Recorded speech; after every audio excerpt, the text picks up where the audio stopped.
वसुदेवसुतं देवं कंसचाणूरमर्दनं देवकी परमानन्दं कृष्णं वन्दे जगद्गुरुं श्रीकृष्णं वन्दे जगद्गुरुम्. ಅವನು ಜಗದ್ಗುರುವಾಗಿ ನಮ್ಮ ಕೈ ಹಿಡಿದು ನಡೆಸಿದಾನೆ ಅಂದ್ರೆ ಖಂಡಿತವಾಗ್ಲೂ ತಪ್ಪಾಗೋದಿಲ್ಲ. ಅಷ್ಟೇ ಅಲ್ಲದೆ ಈ ಭಗವದ್ಗೀತೆಯ ಅರ್ಥವನ್ನ ತಿಳ್ಕೊಳ್ತಾ ಇಷ್ಟೊಂದು ಅರ್ಥ ಇದೆಯಾ ಭಗವದ್ಗೀತೆನಲ್ಲಿ, ಅಯ್ಯೋ ನನಗ್ ಗೊತ್ತೇ ಇರ್ಲಿಲ್ಲ ಅಂತ ನಮಗೆ ನಾವೇ ಪ್ರಶ್ನೆಯನ್ನ ಹಾಕಿಕೊಂಡಂತಹ ಸಮಯಗಳೇ ಹೆಚ್ಚು ಅಂತ ಅಂದ್ರೂ ಸಹ ಖಂಡಿತ ತಪ್ಪಾಗೋದಿಲ್ಲ. ಯಾಕೆ ಅಂತ ಅಂದ್ರೆ ಬಹುಶಃ ಅದಕ್ಕೆ ಇರ್ಬೇಕೇನೋ ಮಕ್ಕಳಲ್ಲಿ ಶಾಲೆಗಳಲ್ಲಿ ಭಗವದ್ಗೀತೆಯನ್ನ ಕಂಪಲ್ಸರಿ ಮಾಡಿ ಅಂತ ಹೇಳ್ತಾರೆ. ಯಾಕೆ ಅಂದ್ರೆ ಚಿಕ್ಕಂದಿನಿಂದಲೇ ಈ ಎಲ್ಲ ವಿಷಯಗಳು ಮಕ್ಕಳಿಗೆ ತಿಳಿತಾ ಬಂದ್ರೆ ಅವರು ಬೆಳೀತಾ ಬೆಳೀತಾ ಅವರ ಜೀವನದಲ್ಲಿ ಆಗುವಂತಹ ಸಾಕಷ್ಟು ತೊಂದರೆಗಳಿರಬಹುದು, ಗೊಂದಲಗಳಿರಬಹುದು, ಅದಕ್ಕೆಲ್ಲ ಅವರೇ ಉತ್ತರ ಕಂಡು ಹಿಡ್ಕೊಂತಾರೆ ಅಂತ ಅಂದ್ರೆ ಖಂಡಿತವಾಗ್ಲೂ ತಪ್ಪಾಗೋದಿಲ್ಲ. ಇದಕ್ಕೆ ಒಂದು ಬೆಸ್ಟ್ ಎಕ್ಸಾಂಪಲ್ ಅಂದ್ರೆ ಇವಾಗ ರೀಸೆಂಟ್ ಆಗಿ ಟಿವಿನಲ್ಲಿ ಆಡ್ಸ್ ಬರ್ತಾ ಇರುತ್ತೆ, ನೋಡಿದೀರಾ ಅಂತ ಅನ್ಕೊಂತೀನಿ. ಒಬ್ಬ ಫಾರಿನ್ ಇಂದ ಮಗ ಬಂದಿರ್ತಾನೆ, ಅವನನ್ನ ಅಪ್ಪ ಕಾರಲ್ಲಿ ಕರ್ಕೊಂಡು ಬರ್ತಾ ಇರ್ಬೇಕಾದ್ರೆ ಅಪ್ಪ ಹಾರ್ನ್ ಮಾಡ್ತಾನೆ ಇರ್ತಾನೆ, ಟ್ರಾಫಿಕ್ ಜಾಮ್ ಆಗೋಗಿರುತ್ತೆ. ಅವನ್ ಎಷ್ಟೇ ಟೆನ್ಷನ್ ಮಾಡ್ಕೊಂಡು ಹಾರ್ನ್ ಮಾಡ್ತಾ ಇದ್ರು ಮಗ ಇಯರ್ಫೋನ್ ಹಾಕೊಂಡಿರ್ತಾನೆ, ಅದನ್ನ ತೆಗೆದ್ಬಿಟ್ಟು ಅಪ್ಪ ಕೂಲ್ ಆಗಿರಿ, ಯಾಕೆ ಇಷ್ಟೊಂದು ಟೆನ್ಷನ್ ತಗೊಳ್ತೀರಾ ಅಂತ ಹೇಳ್ದಾಗ ಅಪ್ಪನಿಗೆ ಆಶ್ಚರ್ಯ ಆಗೋಗುತ್ತೆ. ನೀನ್ ಇಷ್ಟೊಂದು ಕೂಲ್ ಆಗಿದ್ಯಾ ಅಂದಾಗ ಮಗ ಹೇಳ್ತಾನೆ, ಭಗವದ್ಗೀತೆಯಲ್ಲಿ ಕೃಷ್ಣ ಹೇಳಿಲ್ವಾ ಅನ್ನೋ ಒಂದು ಉದಾಹರಣೆ ಕೊಡ್ತಾನೆ. ಅಂದ್ರೆ ಇದು ನಮಗೆ ಕೇವಲ ಒಂದು ಆಡ್ ಅಂತನೋ ಅಥವಾ ಏನು ಅಂತ ನಮ್ಗೆ ಗೊತ್ತಾಗದೆ ಇದ್ರೂ ಸಹ ಭಗವದ್ಗೀತೆಯ ಅರ್ಥ ತಿಳ್ಕೊಂಡಾಗ ನಮಗ್ ಗೊತ್ತಾಗುತ್ತೆ, ಹೌದು ನಾನು ಸಹ ಮೊದಲಿಗೆ ಕಂಪೇರ್ ಮಾಡಿದಾಗ, ಅಂದ್ರೆ ಇಲ್ಲಿ ಜಯ ಅಂದ್ರೆ ನಾವು ಹೇಳ್ತಾ ಹೋಗ್ತೀವಲ್ವಾ, ನಮ್ಮನ್ನ ನಾವು ಇನ್ನಷ್ಟು ಮತ್ತಷ್ಟು ಉತ್ತಮ ಮಾಡ್ಕೊಳ್ಳೋದೇ ಜಯ. ಹಾಗಾಗಿ ಈ ಭಗವದ್ಗೀತೆಯ ಅರ್ಥ ಏನ್ ಮಾಡ್ತಾ ಹೋಗುತ್ತೆ, ನಮಗೆ ಇದಕ್ಕೆ ಸಹಕಾರ ಮಾಡ್ತಾ ಹೋಗುತ್ತೆ. ನೋಡು ನೀನ್ ಈ ತರ ಇದ್ಯಾ, ಇದಕ್ಕಿಂತ ಇನ್ನೂ ಬೆಸ್ಟ್ ಆಗೋ ಅಲ್ವಾ. ಹಾಗಾಗಿ ಈ ಭಗವದ್ಗೀತೆಯ ಅರ್ಥದಲ್ಲಿ ಈಗ ಭಗವಂತ ಹೇಳ್ತಾ ಇದ್ದಾನೆ, ನಾವು ಹೇಗೆಲ್ಲ ಭಕ್ತಿಯಿಂದ ಅಂದ್ರೆ ಜ್ಞಾನದಿಂದ ಭಕ್ತಿ ಯೋಗ ಸಿಕ್ಕತ್ತೆ ಹಾಗೂ ಧ್ಯಾನ ಯೋಗ ಸಿಕ್ಕತ್ತೆ ಅಂತ ನಾವು ಈಗ ಆಲ್ರೆಡಿ ತಿಳ್ಕೊಂಡಿರೋದ್ರಿಂದ 39ನೇ ಶ್ಲೋಕದಲ್ಲಿ ಹೇಳ್ತಾ ಇದ್ದಾನೆ ಕೃಷ್ಣ, ಶ್ರದ್ಧಾವಾನ್ ಅಂದ್ರೆ ಶ್ರದ್ಧಾವಂತನು, ಲಭತೆ ಹೊಂದಿದ್ದಾನೆ, ಜ್ಞಾನವನ್ನ, ತತ್ಪರಾಹ ಅದಕ್ಕೆ ಬಹು ಆಸಕ್ತನಾಗಿ, ಸಂಯತ ಅಂದ್ರೆ ನಿಯಂತ್ರಿತವಾದ, ಇಂದ್ರಿಯಗಳನ್ನಾಗಿ, ಜ್ಞಾನವನ್ನು, ಲಬ್ಧ ಪಡೆದು, ಪರಾಂ ಅಂದ್ರೆ ದಿವ್ಯವಾದ, ಶಾಂತಿಯನ್ನ ಆಚರಣೆ ಅತಿ ಶೀಘ್ರವಾಗಿ, ಅಧಿಗಚ್ಚತಿ ಪಡೆಯುತ್ತಾನೆ. ಏನನ್ನ ಪಡೀತಾನಪ್ಪ ಅಂತ ನಾವೇನಾದ್ರೂ ನೋಡೋದಾದ್ರೆ, ನಾವು ಆಲ್ರೆಡಿ ತಿಳ್ಕೊಂಡ್ಬಿಟ್ಟಿದೀವಿ, ನಮಗೆ ಜ್ಞಾನ ಬೇಕು ಅಂದಾಗ ನಾವು ಗುರುಗಳ ಬಳಿ ಹೋಗ್ಬೇಕು. ಗುರುಗಳ ಬಳಿ ಹೋಗಿ ಗುರುವಿಗೆ ಪ್ರಣಿಪಾತೇನ ಅಂದ್ರೆ ತುಂಬಾ ವಿನಯವಾಗಿ ನಾವೇನ್ ಮಾಡ್ಬೇಕು, ಅವರ ಬಳಿ ಪ್ರಶ್ನೆಗಳನ್ನ ಕೇಳಬೇಕು ಹಾಗೂ ಅತಿ ವಿನಯದಿಂದ ಅವರು ಕೊಡುವಂತಹ ಉತ್ತರವನ್ನ ಸ್ವೀಕಾರ ಮಾಡಬೇಕು. ಯಾಕೆ ಅಂತ ಅಂದ್ರೆ ಎಷ್ಟೇ ಆಗ್ಲಿ ಅವರು ತಿಳಿದ ಅವರ ತಿಳುವಳಿಕೆಗೆ ನಾವು ನಮಸ್ಕರಿಸ್ತಾ ಅತಿ ಹೆಚ್ಚು ವಿನಯಭೂತರಾಗಿ ನಮ್ರವಾಗಿ ನಾವೇನ್ ಮಾಡ್ಬೇಕು, ಎಲ್ಲ ವಿಷಯಗಳನ್ನ ತಿಳ್ಕೋಬೇಕು. ಹಾಗೇನೆ ನಾವು ಮರು ಪ್ರಶ್ನೆಯನ್ನ ಹಾಕ್ತಾ ನಮ್ಮಲ್ಲಿ ಏನೇನು ಸಂಶಯಗಳಿದೆ ಅದು ಎಲ್ಲವನ್ನ ನಾವು ದೂರ ಮಾಡ್ಕೊಳ್ತಾ ಹೋಗ್ಬೇಕಾಗತ್ತೆ. ಅದಕ್ಕೆ ಇಲ್ಲಿ ಹೇಳ್ತಾ ಹೋಗ್ತಾರೆ, ಅವ್ರು ಹೇಳಿದ್ದನ್ನ ನಾವು ನಿಧಾನಕ್ಕೆ ಆರಾಮಾಗಿ ಕೇಳೋದ್ರಿಂದ ನಮಗೆ ನಮ್ಮ ಗೊಂದಲಗಳ ನಿವಾರಣೆ ಆಗತ್ತೆ. ಆದ್ರೆ ಈ ಆಡು ಭಾಷೆಯಲ್ಲಿ ಹೇಳ್ತಾರೆ, ಕೆಲವರು ಏನ್ ಮಾಡ್ತಾರೆ, ಗುರುವಿನ ಸೇವೆಯನ್ನ ಮಾಡ್ತಾರೆ. ಹೇಗೆ ಮಾಡ್ತಾರಪ್ಪ ಅಂತಂದ್ರೆ ಬೂಟಾಟಿಕೆಗೋಸ್ಕರ ಮಾಡ್ತಾರೆ ಅಂತ ಹೇಳ್ತಾರೆ. ಅಂದ್ರೆ ಇಲ್ಲಿ ಬೂಟಾಟಿಕೆ ಅನ್ನೋ ಪದವನ್ನ ಯಾಕೆ ಬಳಸ್ತಾರಪ್ಪ ಅಂದ್ರೆ ಆ ಪದ ಕೇಳಿದ ತಕ್ಷಣ ಗೊತ್ತಾಗತ್ತೆ ದಟ್ ಈಸ್ ಆರ್ಟಿಫಿಷಿಯಲ್ ಅಂತ ಅಲ್ವಾ. ಯಾಕೆ ಇದನ್ನ ಆರ್ಟಿಫಿಷಿಯಲ್ ಅಂತ ಹೇಳಿ ಮಾಡ್ತಾರಪ್ಪ ಅಂದ್ರೆ ಅವರಿಂದ ಏನೋ ಬೇಕಾಗಿರುತ್ತೆ. ಅಂದ್ರೆ ಈಗ ನಾವು ಗುರುವಿನ ಬಳಿ ಹೋದಾಗ ಕೇವಲ ಅವರ ಜ್ಞಾನವನ್ನ ಅಪೇಕ್ಷೆ ಪಡಬೇಕೇ ವಿನಃ ಬೇರೆ ಇನ್ನೇನನ್ನೂ ಸಹ ನಾವು ಅಪೇಕ್ಷೆ ಪಡಬಾರದು. ಇದಕ್ಕೆ ಬೆಸ್ಟ್ ಎಕ್ಸಾಂಪಲ್ ಬಂದು ಮಹಾಭಾರತದಲ್ಲಿ ದುರ್ಯೋಧನನ ಉದಾಹರಣೆಯನ್ನ ಕೊಡ್ತಾರೆ. ಇಲ್ಲಿ ದುರ್ಯೋಧನ ಏನ್ ಮಾಡ್ತಾನೆ, ಬಲರಾಮನ ಬಳಿ ಒಂದ್ಸಲ ಹೋಗ್ತಾನೆ. ಹೋಗ್ಬಿಟ್ಟು ಅವನಿಗೆ ತುಂಬಾ ನಮಸ್ಕರಿಸ್ತಾನೆ. ಅವನು ಏನೇನು ಕೆಲಸಗಳನ್ನ ಕಾರ್ಯಗಳನ್ನ ಹೇಳ್ತಾನೋ ಎಲ್ಲವುದನ್ನ ಬಹಳ ವಿನಯದಿಂದ ನಮ್ರವಾಗಿ ಮಾಡ್ತಾ ಹೋಗ್ತಾನೆ. ಇದರಿಂದ ಬಲರಾಮನಿಗೆ ತುಂಬಾ ಖುಷಿ ಆಗ್ಬಿಡತ್ತೆ. ವಾವ್, ಎಷ್ಟು ಒಳ್ಳೆ ವಿದ್ಯಾರ್ಥಿಯಪ್ಪ ಇವನು ಅಂತ ಅಂದ್ಬಿಟ್ಟು, ನಿನಗೇನ್ ಬೇಕು ಅಂತ ಕೇಳಿದಾಗ ದುರ್ಯೋಧನ ನನಗೆ ಕುಸ್ತಿಯನ್ನ ಹೇಳ್ಕೊಡಿ ಅಂತ ಹೇಳ್ತಾನೆ. ಆಗ ಅವನು ಕುಸ್ತಿಯನ್ನ ಹೇಳ್ಕೊಡ್ತಾನೆ. ಆದ್ರೆ ನಿಜವಾಗ್ಲೂ ಸಹ ದುರ್ಯೋಧನ ಬಂದಿದ್ದೇನಕ್ಕೆ ಅಂದ್ರೆ ಅವನತ್ರ ವಿದ್ಯೆ ಕಲಿಯೋದಕ್ಕಲ್ಲ, ಅವನ ತಂಗಿಯಾದ ಸುಭದ್ರೆಯನ್ನ ಮದುವೆ ಆಗೋದಿಕ್ಕೆ. ಇದ್ರಲ್ಲಿ ತಪ್ಪೇನಿದ್ಯಪ್ಪಾ, ಸುಭದ್ರನ್ ಮದ್ವೆ ಆಗಕ್ ಬಂದಿದ್ದಾನೆ, ವಿದ್ಯೆನ ಮಾರ್ಗವಾಗಿ ಮಾಡ್ಕೊಂಡ ಅಂತ ನೋಡೋದಾದ್ರೆ, ಅಲ್ಲಿ ಸುಭದ್ರೆ ಮೇಲೆ ಅವನಿಗೆ ಪ್ರೀತಿ ಇರೋದೇ ಇಲ್ಲ.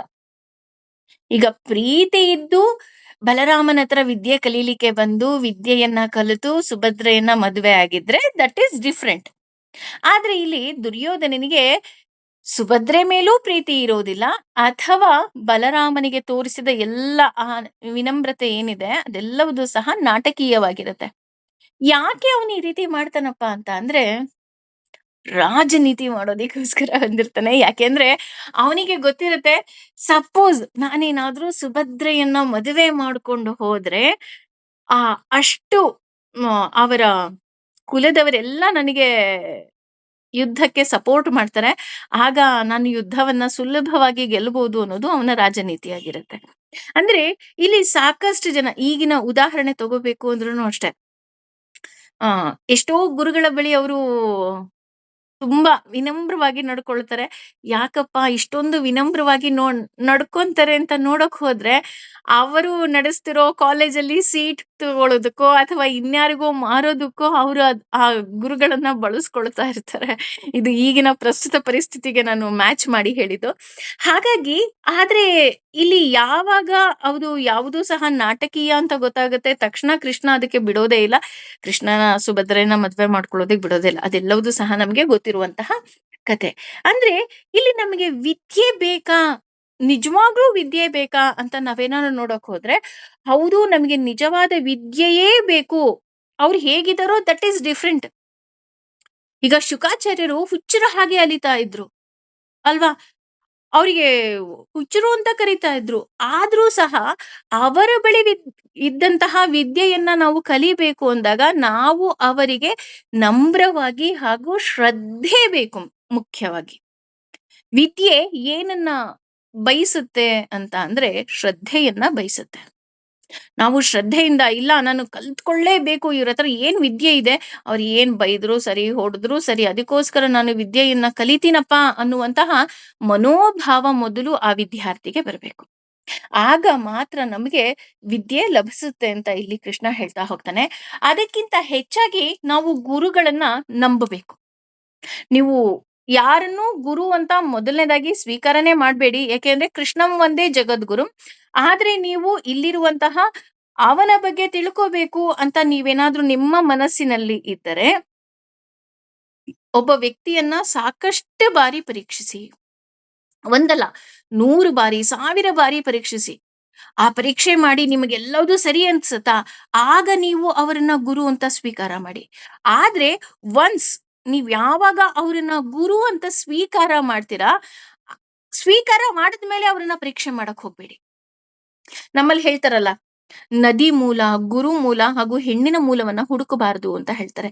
ಯಾಕೆ ಹೇಳ್ತಾರೆ? ನೀವು ಒನ್ಸ್ ಅದನ್ನ ನೀವು ಸ್ವೀಕಾರ ಮಾಡಿದ್ರಿ, ಒಂದು ಸಲ ನೀವು ಅದನ್ನ ಸ್ವೀಕಾರ ಮಾಡಿದ್ಮೇಲೆ ಅದು ಹೇಗೆ ಇದ್ರೂ ನೀವು ಅದನ್ನ ಸ್ವೀಕಾರ ಮಾಡ್ಬೇಕು ಅಲ್ವಾ. ಹಾಗಾಗಿ ಇಲ್ಲಿ ಗುರುವನ್ನ ಏನ್ ಮಾಡ್ಬೇಕು, ನೀವು ನಂಬಬೇಕಾಗತ್ತೆ. ಒಂದು ಸಲ ನೀವು ನಂಬಿದ್ರೆ ಮತ್ತೆ ಅವರನ್ನ ಬಿಡಬಾರ್ದು. ಇದಕ್ಕೆ ಈಗ ನಾನು ಸಹ ಸಾಕಷ್ಟು ಬಾರಿ ಹೇಳೋದೇನು ಅಂತ ಅಂದ್ರೆ, ನೀವು ಗುರು ಅಂತ ಸ್ವೀಕಾರ ಮಾಡ್ತೀರಾ ಅಂತ ಅಂದ್ರೆ ರಾಘವೇಂದ್ರ ಸ್ವಾಮಿಗಳನ್ನ ಗುರು ಅಂತ ಸ್ವೀಕಾರ ಮಾಡಿ, ಶ್ರೀಧರ ಸ್ವಾಮಿಗಳನ್ನ ಗುರು ಅಂತ ಸ್ವೀಕಾರ ಮಾಡಿ. ಯಾಕೆ ಹೇಳ್ತೀವಿ ಅವ್ರನ್ನ ಗುರು ಅಂತ ಸ್ವೀಕಾರ ಮಾಡಿ ಅಂತ ಅಂದ್ರೆ, ಅವರು ಗುರುವಿನ ಸ್ಥಾನದಲ್ಲಿ ಇದ್ದು ಅವರು ಬರೆದಂತಹ ಲೇಖನಗಳಿರಬಹುದು ಅಥವಾ ಗ್ರಂಥಗಳಿರಬಹುದು, ಅದು ನಮಗೆ ಭಗವಂತನನ್ನ ಇನ್ನಷ್ಟು ಹತ್ತಿರ ಮಾಡ್ಕೊಳ್ಳೋದಿಕ್ಕೆ ನಮಗೆ ಸಹಾಯವನ್ನ ಮಾಡುತ್ತೆ. ಆದ್ರೆ ಒಂದು ಸಲ ನೀವು ಅವರ ಪಾದವನ್ನ ಗಟ್ಟಿಯಾಗಿ ಹಿಡಿದ ಮೇಲೆ ನೀವು ಬಿಡಕ್ ಹೋಗ್ಬಾರ್ದು.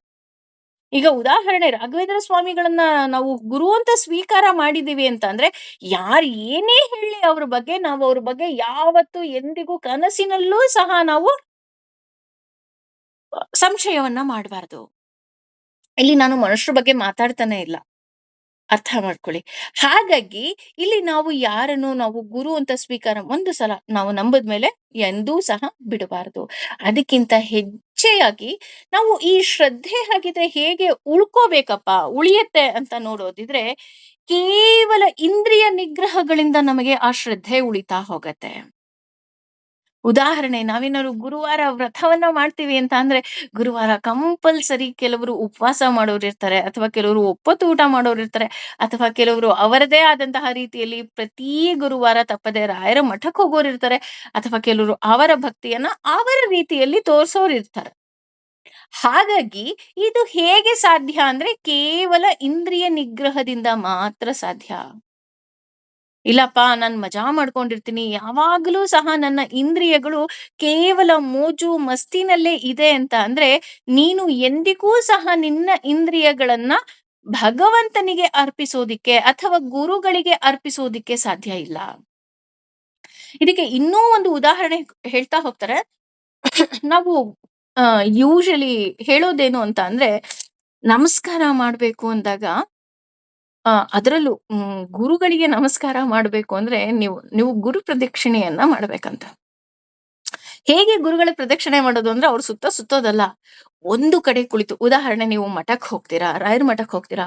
ರಾಯರ ಮಠಕ್ಕೆ ಹೋಗಿ ಒಂದು ಕಡೆ ನಾವು ಕುಳಿತು ನಮ್ಮ ಮನಸ್ಸನ್ನ ಏಕಾಗ್ರತೆಗೆ ತೆಗೆದುಕೊಂಡು ರಾಯರನ್ನ ಒಂದು ಬಾರಿ ನೋಡಿ ಕಣ್ಮುಚ್ಚಿ ನಮ್ಮ ಆತ್ಮ ಪ್ರದಕ್ಷಿಣೆ ಹಾಕ್ಬೇಕಂತೆ.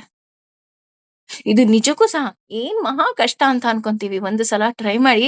ನಿಜಕ್ಕೂ ಸಹ ಅದಕ್ಕಿಂತ ಕಠಿಣವಾಗಿರೋದಕ್ಕಿರೋದಕ್ ಸಾಧ್ಯನೇ ಇಲ್ಲ. ಯಾಕೆಂದ್ರೆ ನಾವು ಒಂದು ಕಡೆ ಕುಳಿತು ನಮ್ಮ ಆತ್ಮದಿಂದ ಆ ಗುರುವಿನ ಒಂದು ಪ್ರದಕ್ಷಿಣೆ ನೋಡಿ, ಒಂದೇ ಒಂದು ಪ್ರದಕ್ಷಿಣೆ ಅವ್ರು ಹೇಳೋದು.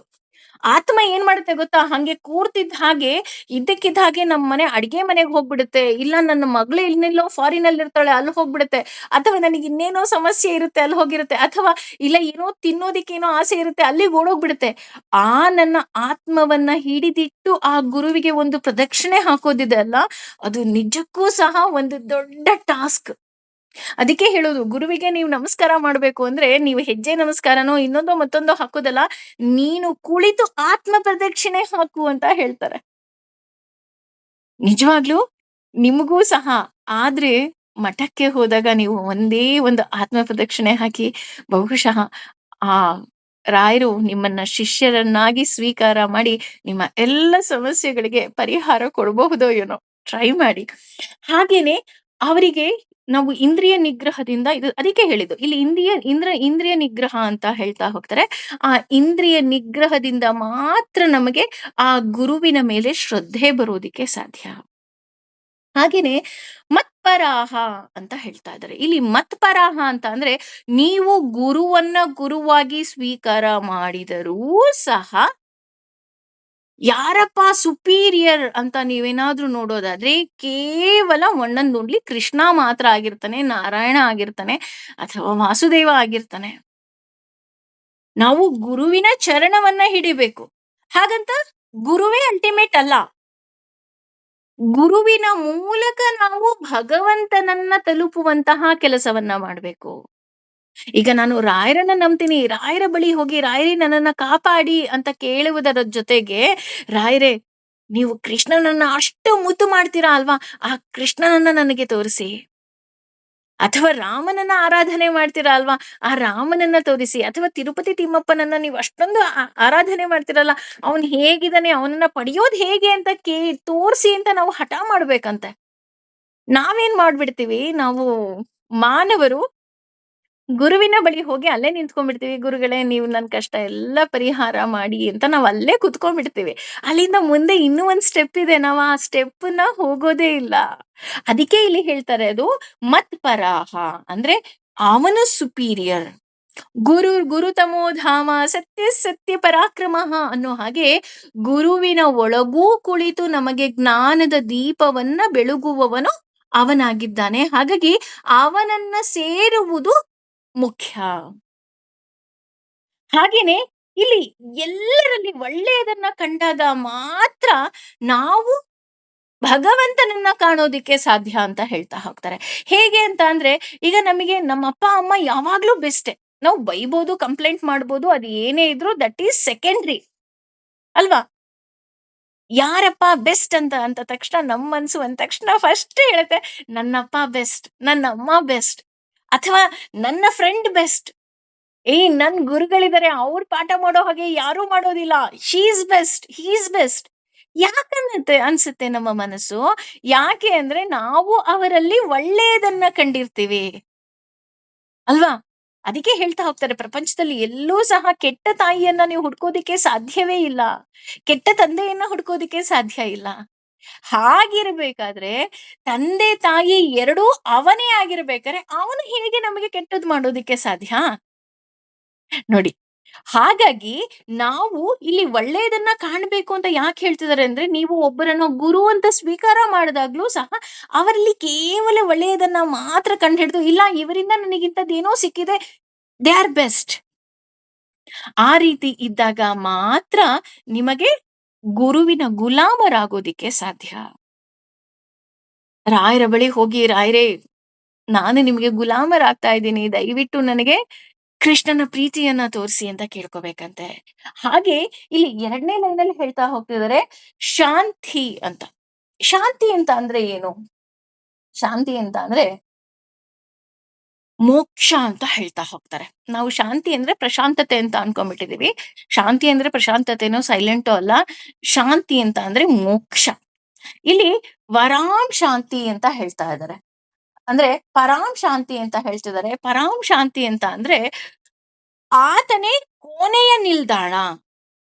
ನಾನ್ ಯಾವ ಬಸ್ ಆದ್ರೂ ಹತ್ಲಿ, ಎಲ್ಲಿಂದ ಯಾವ ಬಸ್ಸಿಗೆ ಹತ್ತಿದ್ರೂ ಸಹ, ಈಗ ನಾನು ತಿರುಪತಿಗೆ ಹೋಗ್ಬೇಕು ಅಂದಾಗ ಚೆನ್ನೈಯಿಂದ ಬರೋರು ತಿರುಪತಿ ಬಸ್ ಹತ್ತುತ್ತಾರೆ, ಮೈಸೂರಿಂದ ಬರೋರು ತಿರುಪತಿ ಬಸ್ ಹತ್ತುತ್ತಾರೆ, ಕೋಲ್ಕತ್ತಾಯಿಂದ ಬರೋರು ತಿರುಪತಿ ಬಸ್ಸೇ ಹತ್ತುತ್ತಾರೆ ಅಲ್ವಾ, ತಿರುಪತಿಗೆ ಹೋಗ್ಬೇಕು ಅಂದಾಗ. ಹಾಗೇನೆ ಇಲ್ಲಿ ಆತನೇ ಕೊನೆಯ ನಿಲ್ದಾಣ. ನಮ್ಮ ತಲೆಗೆ ನಾವು ಅದನ್ನ ಫೀಡ್ ಮಾಡ್ಬೇಕು. ನೋಡು, ಇಲ್ಲಿ ನಮಗೆ ಯಾರೆಲ್ಲ ಬಂಧುಗಳಿದ್ದಾರೆ, ಯಾರೆಲ್ಲ ನನ್ನ ಜೊತೆ ಇದ್ದಾರೆ, ಇವರೆಲ್ಲ ಟೆಂಪರರಿ. ನನ್ನ ಉಸಿರು ಇದ್ದಾಗಿನಿಂದ ಹಿಡಿದು ನನ್ನ ಉಸಿರು ಹೋಗುವವರೆಗೂ ಜೊತೆ ಇರುವವನು ನೀನು, ಉಸಿರು ಹೋದ ಮೇಲೂ ಜೊತೆಗಿರುವವನು ನೀನು. ಹಾಗಾಗಿ ಯು ಆರ್ ದ ಸುಪೀರಿಯರ್. ಹಾಗಾಗಿ ನಾನು ಏನ್ ಮಾಡ್ಬೇಕು ಇಲ್ಲಿ? ನಾನು ಅವನಿಗೆ ಶರಣಾಗ್ಬೇಕು. ಆಗ ಮಾತ್ರ ಅದು ಸಾಧ್ಯ. ಆಗೇನಾಗತ್ತೆ? ಅಚಿರೇಣ. ಅಚಿರೇಣ ಅಂತ ಅಂದ್ರೆ ಅತಿ ಶೀಘ್ರವಾಗಿ. ಅಚಿರೇಣಾದಿ ಗಚ್ಚತಿ ಅಂತ ಹೇಳ್ತಾ ಇದ್ದಾರೆ. ಅಂದ್ರೆ ನಮ್ಗೆ ನಾವ್ ಯಾವ್ದೇ ರೀತಿಯಾದಂತಹ ಪಾಪಗಳು ಮಾಡಿದ್ರೂ ಸಹ, ಹೇಗೆ ಅಜಮಿಳನಿಗೆ ಗಜೇಂದ್ರನಿಗೆ ಮೋಕ್ಷವನ್ನ ಕರುಣಿಸ್ದ. ಗಜೇಂದ್ರನಿಗೆ ಯಾಕೆ? ಗಜೇಂದ್ರನಾದ್ರೂ ಭಕ್ತ. ಆದ್ರೆ ಹೂಹು ಅನ್ನುವಂತಹ ಒಬ್ಬ ರಾಕ್ಷಸ, ಅವನು ಸಹ ಮೊಸಳೆಯಾಗಿ ಬಂದು ಆ ಗಜೇಂದ್ರನ ಕಾಲು ಹಿಡಿದಾಗ ಭಗವಂತ ಏನ್ ಮಾಡ್ದ? ಕರುಣೆಯಿಂದ ಆ ಮೊಸಳೆಯನ್ನು ಸಂಹಾರ ಮಾಡಿ ಅವನನ್ನ ಮೋಕ್ಷವನ್ನ ಕರುಣಿಸ್ತಾ ಹೋಗ್ತಾನೆ. ಹಾಗಾಗಿ ಇಲ್ಲಿ ಅಚಿರೇಣ ಅಂತ ಅಂದ್ರೆ ಅತಿ ಬೇಗ. ಅತಿ ಬೇಗ ಅಂದ್ರೆ ಹೇಗೆ? ಇವಾಗ ನಾನು ಭಗವಂತನನ್ನ ಪ್ರಾರ್ಥನೆ ಮಾಡ್ಬಿಟ್ಟಿದೀನಿ, ಹಂಗಾದ್ರೆ ಆನ್ ಸ್ಪಾಟ್ ನನಗ್ ಸಿಕ್ಬಿಡತ್ತಾ? ಚೆಕ್ ಕೊಡ್ತಿದ್ ಹಾಗೆ ದುಡ್ಡು ಕೊಟ್ಬಿಡ್ತಾರಲ್ಲ ಬ್ಯಾಂಕಲ್ಲಿ, ಆತರ ಸೆಲ್ಫ್ ಚೆಕ್ ಕೊಡ್ತಾ ಇದೀನಿ, ನನ್ ಬ್ಯಾಂಕಲ್ಲಿ ಅಕೌಂಟ್ ಅಲ್ಲಿ ಬ್ಯಾಲೆನ್ಸ್ ಇದೆಯಪ್ಪ, I will get a money. No. ಹೇಗೆ ಅಂತ ಅಂದ್ರೆ, ನಿಮ್ಗೆ ತುಂಬಾ ಬೇಕಾದವ್ರ ಮನೆಯಲ್ಲಿ ಯಾವುದೋ ಒಂದು ಫಂಕ್ಷನ್ಗೆ ಹೋಗಿರ್ತೀರಾ. ಉದಾಹರಣೆ ಸತ್ಯನಾರಾಯಣ ಸ್ವಾಮಿ ಪೂಜೆಗೆ ಹೋಗಿರ್ತೀರಾ. ನೀವ್ 11 ಗಂಟೆಗೆ ಹೋಗಿರ್ತೀರಾ. 11 ಗಂಟೆಗೆ ಹೋಗಿ ಮಂಗಳಾರತಿ ಆಯ್ತಾ ಅಂದ್ರೆ, ಇನ್ನೇನ್ ಮಂಗಳಾರತಿ ಕಣ್ರಿ, ಕತೆ ಓದ್ತಾ ಇದಾರೆ ಅಷ್ಟೇ, ಈಗ ನೆಕ್ಸ್ಟ್ ಕತೆ ಓದಾದ್ಮೇಲೆ ಮಂಗಳಾರತಿನೇ ಅಂತ ಹೇಳ್ತಾರೆ. ಅವ್ರು ಹೇಳಿದ್ದೇನು? ಕತೆ ಓದಿದ ತಕ್ಷಣ ಮಂಗಳಾರತಿ. ಕತೆ ಓದ್ಲಿಕ್ಕೆ ದಿ ನೀಡ್ ಮಿನಿಮಮ್ 45 ಮಿನಿಟ್ಸ್ ಅಲ್ವಾ? ಆದ್ರೆ ಅವ್ರು ಹಾಗಂತ, ರೀ 45 ನಿಮಿಷ ಕಾಯಿರಿ, ಬೇಗ ಮಂಗಳಾರತಿ ಮಾಡ್ಬಿಡ್ತೀವಿ, ಪ್ರಸಾದ ಸ್ವೀಕಾರ ಮಾಡಿ ನೀವು ಊಟ ಮಾಡ್ಕೊಂಡು ಹೋಗ್ಬೋದು ಅಂತ ಹೇಳ್ತಾರಾ? ಇಲ್ಲ. ಅಂದ್ರೆ ಇನ್ನು 1 ಗಂಟೆಗೆ ಊಟ ಹಾಕೋದು ಲೇಟ್ ಆಗುತ್ತೆ. No no no. They will tell, ಏ ಆಗೋಯ್ತು ರೀ, ಇನ್ನೇನು ಈಗ ಕತೆ ಓದ್ತಿದ್ದಂಗೆ ಮಂಗಳಾರತಿ, ಮಂಗಳಾರತಿ ಆದಿದ್ದಂಗೆ ಪ್ರಸಾದ ಕೊಟ್ಬಿಡ್ತೀವಿ, ಹಂಗೆ ಊಟ ಕೂತ್ಕೊಂಡ್ಬಿಡ್ಬೋದು ನೀವು. ಅಂದ್ರೆ ಬೆಳಗ್ಗೆ 9 ಗಂಟೆಗೆ ಕಂಪೇರ್ ಮಾಡಿದ್ರೆ ಇದು ನೀವು ಆಲ್ರೆಡಿ 11 ಗಂಟೆಗೆ ಬಂದಿದ್ದೀರಲ್ಲ, ಇನ್ನೊಂದು ಸ್ವಲ್ಪ ಹೊತ್ತು ಅಷ್ಟೇ. ಆದರೆ ಆ ಸ್ವಲ್ಪ ಹೊತ್ತನ್ನ ನಾವೇನ್ ಅನ್ಕೊಂತಾ ಇದೀವಿ, ಅಯ್ಯೋ ಇಲ್ಲ ತುಂಬಾ ಟೈಮ್ ಆಗೋಗ್ಬಿಟ್ಟಿದ್ಯಪ್ಪಾ, ತುಂಬಾ ಟೈಮ್ ಆಗುತ್ತೆ ಅಂತ ಅನ್ಕೊಂತಿದೀವಿ. ಹಾಗೇನೆ ಇಲ್ಲೂ ಅಷ್ಟೇ ನಮ್ಮ ಪಾಪಗಳು, ನಮ್ಮ ಕರ್ಮಗಳು ಏನಿದೆ, ಈಗ ನಾವೀಗ ಭಗವದ್ಗೀತೆಯನ್ನ ಕೇಳ್ತಾ ಇದೀವಿ, ಭಗವಂತನ ಬಗ್ಗೆ ಅರಿವು ಮೂಡ್ತಾ ಇದೆ, ಅಥವಾ ನನ್ನ ಜೀವನದ ಬಗ್ಗೆ ಅರಿವು ಮೂಡ್ತಾ ಇದೆ. ಹಾಗಿದ್ರೆ ನನಗೆ ಈಗ್ಲೇ ನನಗೆ ಮೋಕ್ಷ ಸಿಕ್ಬಿಡುತ್ತಾ? ನಾಳೆನೇ ನಾನು ಅವನನ್ನ ಸೇರ್ಬಿಡ್ತೀನಾ? ನೋ.